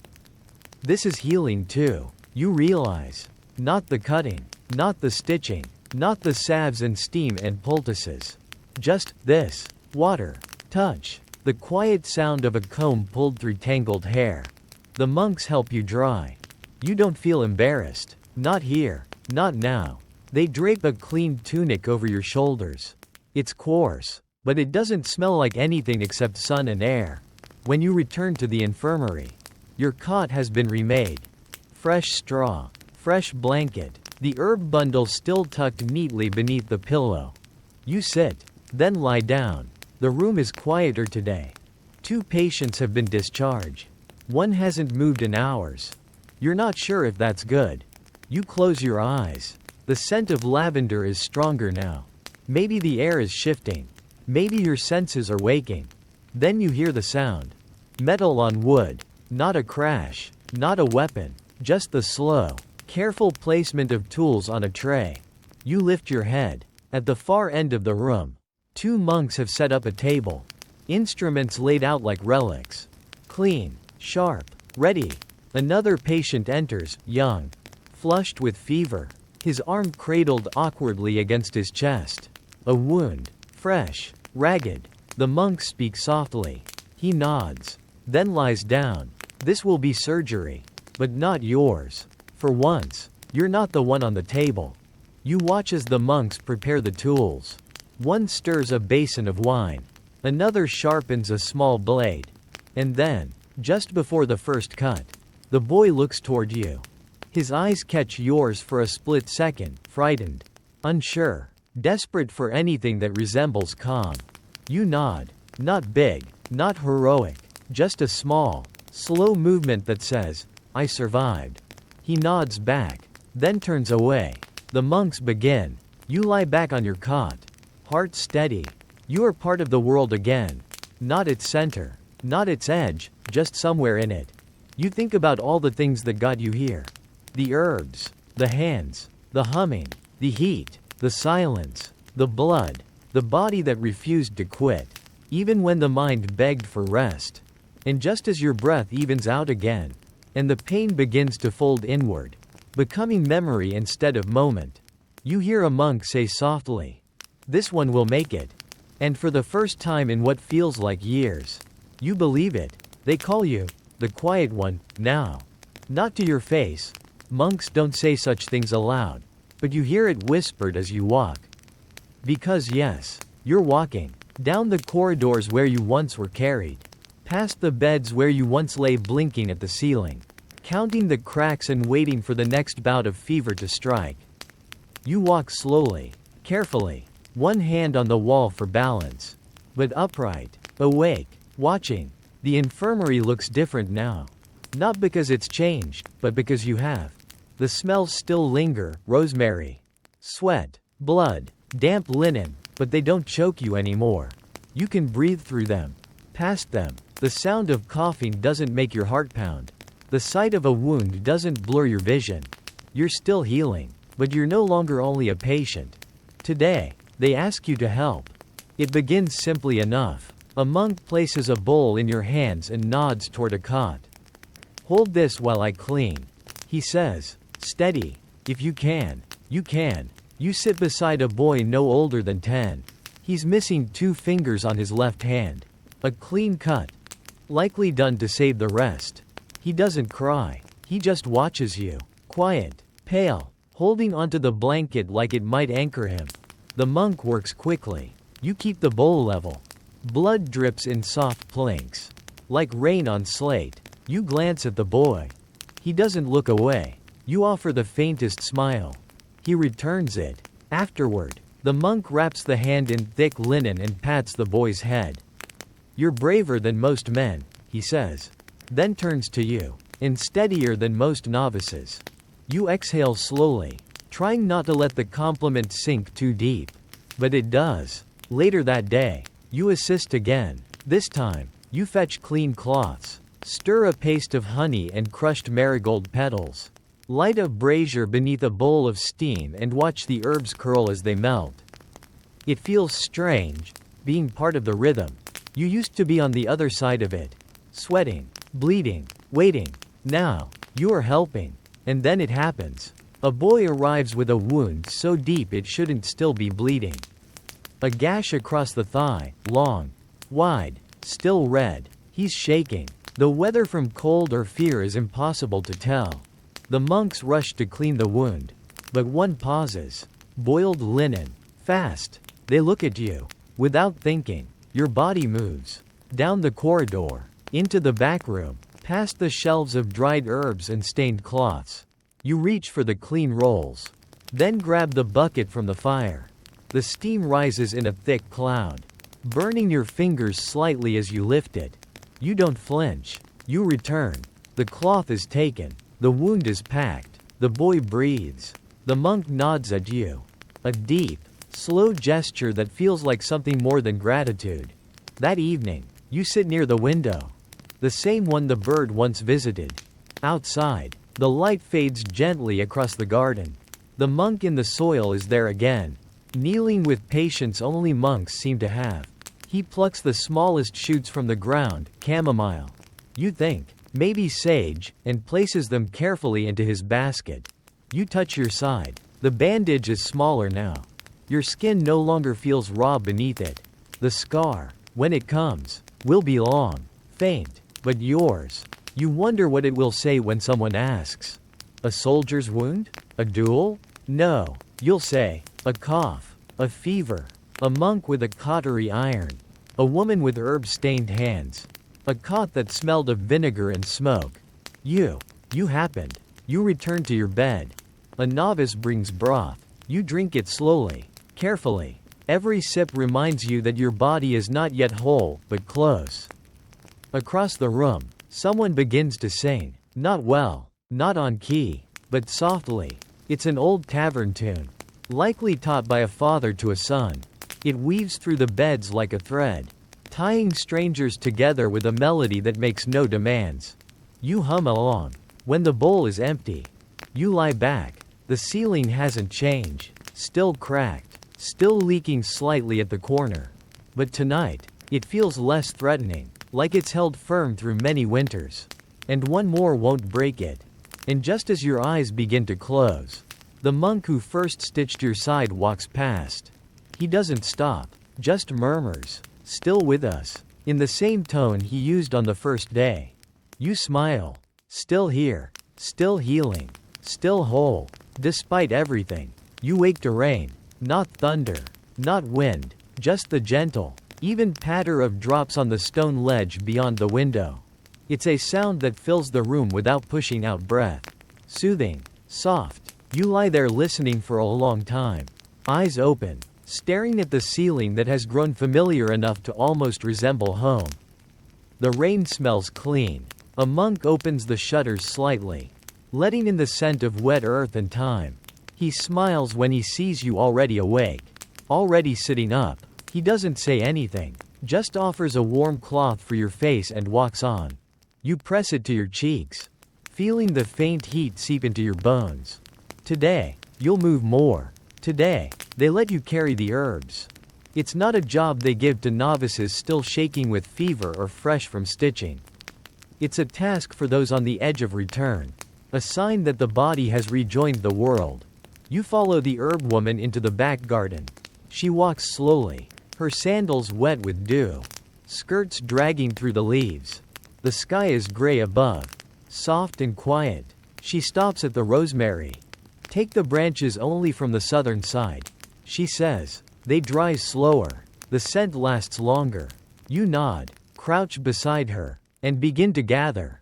Your fingers are clumsy, not from pain, but from disuse. The branches are stubborn, sticky, but your hands are steady.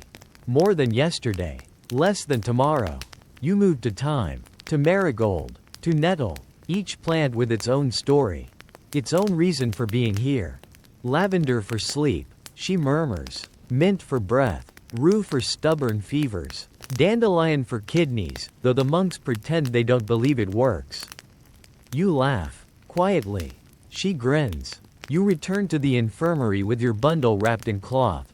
The scent follows you like a memory. The others notice. One patient sighs as you pass. Another smiles with eyes too tired to speak. That night, you help prepare the poultices.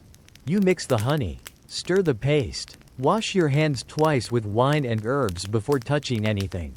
And then they trust you to help with a wound.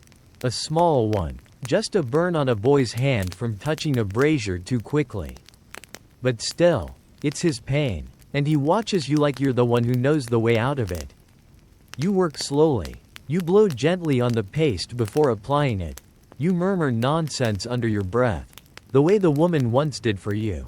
Not magic, just rhythm, just care. The boy doesn't cry. He thanks you afterward, a soft, embarrassed thanks that barely reaches your ears. You nod. You remember what it's like to be too weak to speak. Later, you sit by the window again. The rain has stopped. The garden glistens, every leaf a tiny mirror. A bird hops from one puddle to the next, shaking its feathers with joy so casual you envy it. Then you hear it, the scraping of a stool. A patient across the room is trying to stand. Not you, someone new. His legs wobble. His hands grip the edge of the bed. He doesn't fall. You rise instinctively. You don't rush. Just walk to his side and offer your arm. He takes it. Together, you walk a few slow steps. That's all, but enough. He smiles at you like you're the first good omen he's had in days. You wonder if he knows you were in that bed just a week ago. You return to your cot and sit. The herb woman walks past, leaving a folded cloth near your blanket. Inside, a dried flower. Chamomile. You're ready, she says. For what? You ask. She doesn't answer, just smiles, and walks away. You lie down again, the flower tucked beneath your chin. And as the last light fades from the garden, and the monks begin to chant softly for evening prayer, your eyes drift shut, and you dream not of fire or fever or wounds. You dream of walking, and not stopping. The gate creaks when it opens. It's taller than you remembered. Heavy iron, streaked with rust, fixed into a stone arch mottled with moss and thyme. You stand just inside the threshold, one foot already touching the worn cobblestones of the road, the other still planted in the cloister courtyard. Behind you, silence. Ahead, the world. A monk hands you a bundle wrapped in wool. Bread, salt, a flask of mint water. He says simply, and a salve, for the ache that will come later. You nod, accept it with both hands. Your fingers don't tremble. He studies you for a moment, not in judgment, not in hesitation, just as if committing your face to memory. You'll feel strange, he says. People do. You already do. The tunic is clean, the belt cinched firmly at your waist. The boots, second-hand, rubbed slightly at the heel. But everything fits well enough. Even your body, though thinner, feels like something you might grow back into. Your side aches only faintly, like an old friend tapping on your shoulder to remind you it's still there. The sky is cloudless, blue as old cloth. You smell the road before you see it, mud, grass, the faintest trace of horse dung, and something sweet on the wind, wildflowers. Maybe, or just the ghost of the garden you've left behind. The herb woman appears beside you. She offers a pouch. Inside, dried rosemary, sage, and one white feather. For protection, she says. You tuck it into your pack. Neither of you say goodbye. It doesn't feel like the right word. She touches your arm. The wound will fade, but not quickly. You smile. I hope not. She smiles back. You step out. The road crunches beneath your boots. It feels wider than it used to. Like the world has grown while you lay in straw and silence. You walk slowly at first. The sun is bright and your eyes take a moment to adjust. Each step is both victory and risk. The wind picks up, brushing against your neck, curling around your ears like a cat circling your legs. It smells of fields, of something burning far off, of other people's stories. You follow it, down the hill, past the old stone bridge where boys once fished with sticks, past the grove where monks gather nettles, past the bend in the road that hides the monastery from view. You don't look back, not because you're ungrateful, but because forward is harder. And you're ready for that now. Your breath falls into rhythm. Step, step, ache, step, step, ache. A cart passes. The driver nods at you, but says nothing. You nod back. Farther ahead, you pass a woman leading a donkey.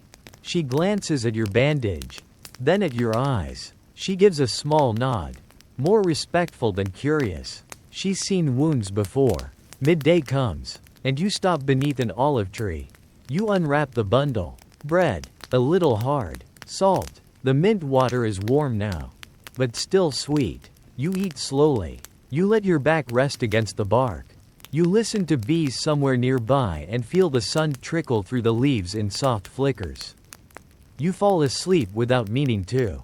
When you wake, the sun has shifted. You rise. You stretch. Nothing tears. Nothing bleeds. You smile. The road continues. You pass no more travelers for a while. Just fields, hills, distant farms, the occasional sound of bells. Your body feels heavier as the day fades. The ache deepens. The salve helps. But still, it's work. You sit once more as evening comes. A village appears in the distance, small, smoky, quiet. You wonder if there's an inn, a stable, a hearth. You wonder who you'll be when you arrive. And then, quietly, you laugh. Because you don't need to know that yet. You've survived. That's enough. The village appears slowly, like a memory forming in fog. At first, it's just smoke, soft curls drifting skyward from beyond the trees. Then rooftops, sloping low under the weight of thatch and time. A crooked chimney, a squeaky weather vane shaped like a goose. Then, finally, the sound, quiet clatter, a bark or two, and the gentle creaking of a cart's wheels turning through thick, soft mud. You pause at the edge of the road, taking it in. The air is cool against your cheeks, damp with the day's last light. Every breath tastes of ash, damp earth, and something sweet wafting from a kitchen you can't see. You shift the satchel on your shoulder and take one more step. The road into town is uneven, worn smooth in some places and rutted deep in others. The soles of your boots catch on stone, then slide in puddles that reflect the sky in patches of silver. Your body aches, not the sharp kind of ache, not the panic-tinged stabs of infection or fever. This is a long, low hum of tired muscles and healing skin. The kind of ache that speaks of work, of movement, of being upright again after far too long horizontal. You pass a field of stubbled grass. A woman kneels beside a basket of laundry. Shaking out a tunic, she glances up, then back down, as though trying to place you in a story she hasn't read yet. You walk on. The first house is a round cottage, painted in faded blue, the door hanging slightly ajar. Inside, a fire crackles. Someone hums. The window glows gold. Then another house. And another. You pass a child holding a chicken, who stares without blinking. A man stacking firewood nods at you once. Not a greeting. More a confirmation. You're here. You exist. At the center of it all stands an inn. Its sign swings lazily in the breeze. The sleeping hen. The paint is chipped, and one of the iron brackets hangs loose. But the building stands firm. Walls thick with age and smoke. Roof sloped to keep out the worst of winter. You push open the door. Warmth envelops you like a wool blanket. Inside, a fire dances in the hearth, casting long shadows across the low ceiling. Wooden beams curve like the ribs of a great slumbering beast. Tables stand at odd angles. 3 people sit clustered at one, heads bowed over stew. Another man naps with his arms crossed. A dog lies beneath the bench, tail twitching in sleep. No one looks up. The innkeeper appears. A broad-shouldered woman with sleeves rolled to her elbows and flowers streaked on her apron. Her eyes flick across you, your limp, the stiffness in your movements, the faint trace of dressing at your side. She doesn't ask, "You hungry?" she says. You nod. Fire's hot. Bread's good. Bed upstairs. Second door left. You nod again. She hands you a wooden token the size of your palm. For the room. Don't lose it. You'd be surprised how many do. You slide onto a bench near the fire. Not because it's closest, but because your body has already decided you're sitting now. Whether the fire approves or not. Moments later, a bowl is placed before you. It's heavy. Earthenware. Steam rises from the surface in soft tendrils that carry the smell of lentils, onion, garlic, and something meaty, lamb. Maybe. A slice of bread sits beside it, charred at the edges, split down the center, still warm from the oven. You stare for a moment. Then you eat. The first bite is almost overwhelming. Not from flavor, but from familiarity. This isn't monastery gruel. Not bitter tea or vinegar-soaked roots. This is food meant to nourish, to comfort, to remind you that life, even after wounds and fever, still includes salt. You chew slowly, savoring every grain of texture, every drop of broth. The bread is crusty, tough in places, but it softens in the stew. You eat it all. When you finish, you exhale as if you've just returned from a long journey, which you realize you have.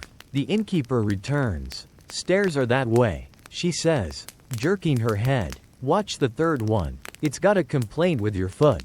You smile. The first real one in days.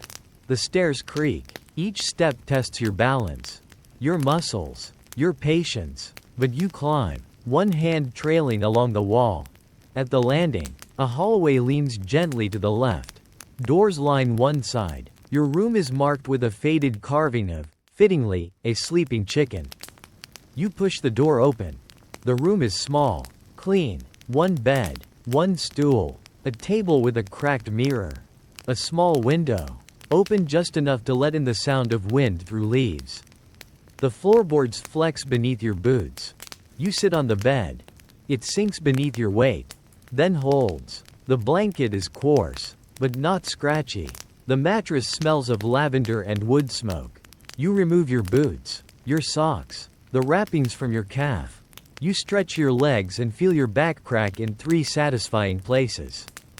Then you lie down. You stare at the ceiling for a while. It's close enough to see the knots in the wood, the stains of old leaks. Your fingers trace the edge of the blanket. You're not in the infirmary anymore. No chanting, no gauze, no whispered prayers. Just the quiet thrum of wind, the creak of another guest moving about, the faint murmur of someone telling a story downstairs, their voice muffled and warm. You turn on your side, reach into your satchel, and pull out what remains. The salve, nearly empty, the feather from the herb woman, the folded letter, the pouch of herbs, a sliver of hard cheese, and 1 coin, smooth from wear. You set them on the stool beside you like relics on an altar. Then you reach into your pocket and find, still there, tucked deep in the corner, a small sprig of rosemary. You don't remember placing it there, but you're glad it came. You press it beneath your pillow. And as you close your eyes, you realize, this is your first night alone in weeks. No healers, no blood, no breath but your own. Just your heartbeat, steady now, and sleep, coming slow but sure. Outside, the rain begins again, soft, rhythmic, forgiving, and the world continues. You wake not to pain, nor footsteps, nor even hunger. You wake because your body has had enough rest, and for the first time in what feels like a lifetime, it knows how to say enough. The room is pale with morning. Sunlight seeps through the slatted window in long, golden stripes, falling across the stool, the blanket, the floorboards where your boots lie like sleeping dogs. Dust floats in the air, catching the light like tiny drifting spirits. You stretch, slowly. Your limbs are stiff but responsive. No sharpness, no resistance, just the deep warmth of a body remembering itself. Your hands move to your side. The dressing is still there, wrapped neatly, untouched in the night. No wetness, no new heat. You press gently, and feel nothing but the faint echo of what was. You smile. The first sound you hear is a bird, trilling somewhere beyond the roof. Then the clink of dishes downstairs. Then the creak of the sign as it sways in the morning breeze. You sit up, swing your legs over the edge of the bed. Your feet meet the floor and your toes flex in response. No lurch, no stumble, just contact. There's a basin of water on the windowsill, a cloth folded beside it. You splash your face. The water is cold and fresh, the kind that wakes you without punishment. You catch your reflection in the mirror, worn. Yes, gaunt around the edges, but eyes clear, posture straighter than it was. You're leaving today, not because you must, but because it's time. The innkeeper greets you with a nod and a slice of oatcake. Left a bit of that lamb stew from last night, she says. Thought you might want some for the road. You thank her. She shrugs, like kindness is simply her habit. You pack your things, slowly, mindfully. The salve, the feather, the pouch of herbs, the coin, the letter. You fold the blanket at the foot of the bed, though she didn't ask you to. Outside, the sun is warm on your neck. The villagers are already busy, mending fences, tending goats, hauling buckets. No one calls attention to you. You're just another traveler with a bag, a limp, and a purpose. You head east. The road rises gently. Ahead, the hills roll like waves. Soft and unhurried, trees bloom along the edges, thrown long shadows across the dirt. A raven calls from a branch, then flutters upward like a punctuation mark against the sky. As you walk, your body settles into a rhythm, not quite the same as before, but steady. Your side aches faintly, but not sharply. It feels like a book pressed too long against your ribs, or a memory brushing past your thoughts. You reach a stream by midday. Its banks are thick with moss, and its waters hum with quiet assurance. You kneel, cup the coolness in your hands, and drink. The taste is pure, like slate and sunlight. You sit under an old elm, pull out the last of the stew. It's cold now, but still good, still proof that your body knows how to ask, and the world, sometimes, knows how to answer. A man passes on horseback. He lifts a hand. You nod. You've become part of the landscape now. No longer the patient. No longer the wound. You are the one who walks. The afternoon passes in footsteps and birdsong. A fence post here. A stone wall there. The occasional rustle in the brush. A rabbit. Maybe. Or something braver. You hum as you go. A tune with no name. Just the kind that drifts from lips when breath and day are in agreement. Toward evening, you find a crossroads. One sign points to the coast. Another to the mountains. A third, so worn you can barely read it, seems to lead nowhere at all. You pause. Set your pack down. Sit on the stone ledge. Watch the sun begin to lean toward the horizon. You think of the monastery. Of the wound. Of the feather. Of the boy who never cried. Of the herb woman's voice saying, "You're ready." And for the first time, you believe her. You rise. Choose the road that winds, not the straightest, nor the safest, but the one with trees that lean in like old friends, and the scent of pine just beginning to gather on the breeze. As you walk, the shadows lengthen. The wind carries the memory of bells. And in the distance, you see the faint flicker of another fire. Another inn, another hearth, and you smile, not because you've reached the end, but because you finally understand. This road isn't about returning. It's about continuing, always continuing. And now, the day fades. The road slips gently behind you, each step softened by dusk and memory. The scent of pine drifts slowly into lavender. The sounds of day, carts, chickens, hammers, fade into the hush of insects and the creak of settling wood. Your body is tired in the way you've longed for, not broken. Not wounded, just used. A good tired. A lived tired. Your hands rest quietly in your lap. The wind plays lightly through your hair. You find a place to stop for the night. A soft patch beneath an ash tree. The grass bends for you. Welcoming. Overhead, the first stars begin to speak. You lie back. Close your eyes. The earth is steady beneath you. The sky, vast and patient above. The fire of fever is long gone now, replaced by the steady flame of breath, of life, of presence. You smell the rosemary tucked in your satchel. You hear the echo of a chant, distant and half-remembered. You feel the breeze slide across your skin like warm silk. You are not the same as you were, but you are whole, and the world, even in its sharpness, feels bearable. The road is still there, waiting, whenever you're ready. But for now, this moment belongs to stillness, to warmth, to healing, to you. So close your eyes, and let the past stay quiet. Let your breath fall soft. Let your hands relax into the linen. The scent of wood smoke fades. The night deepens, and sleep takes you gently.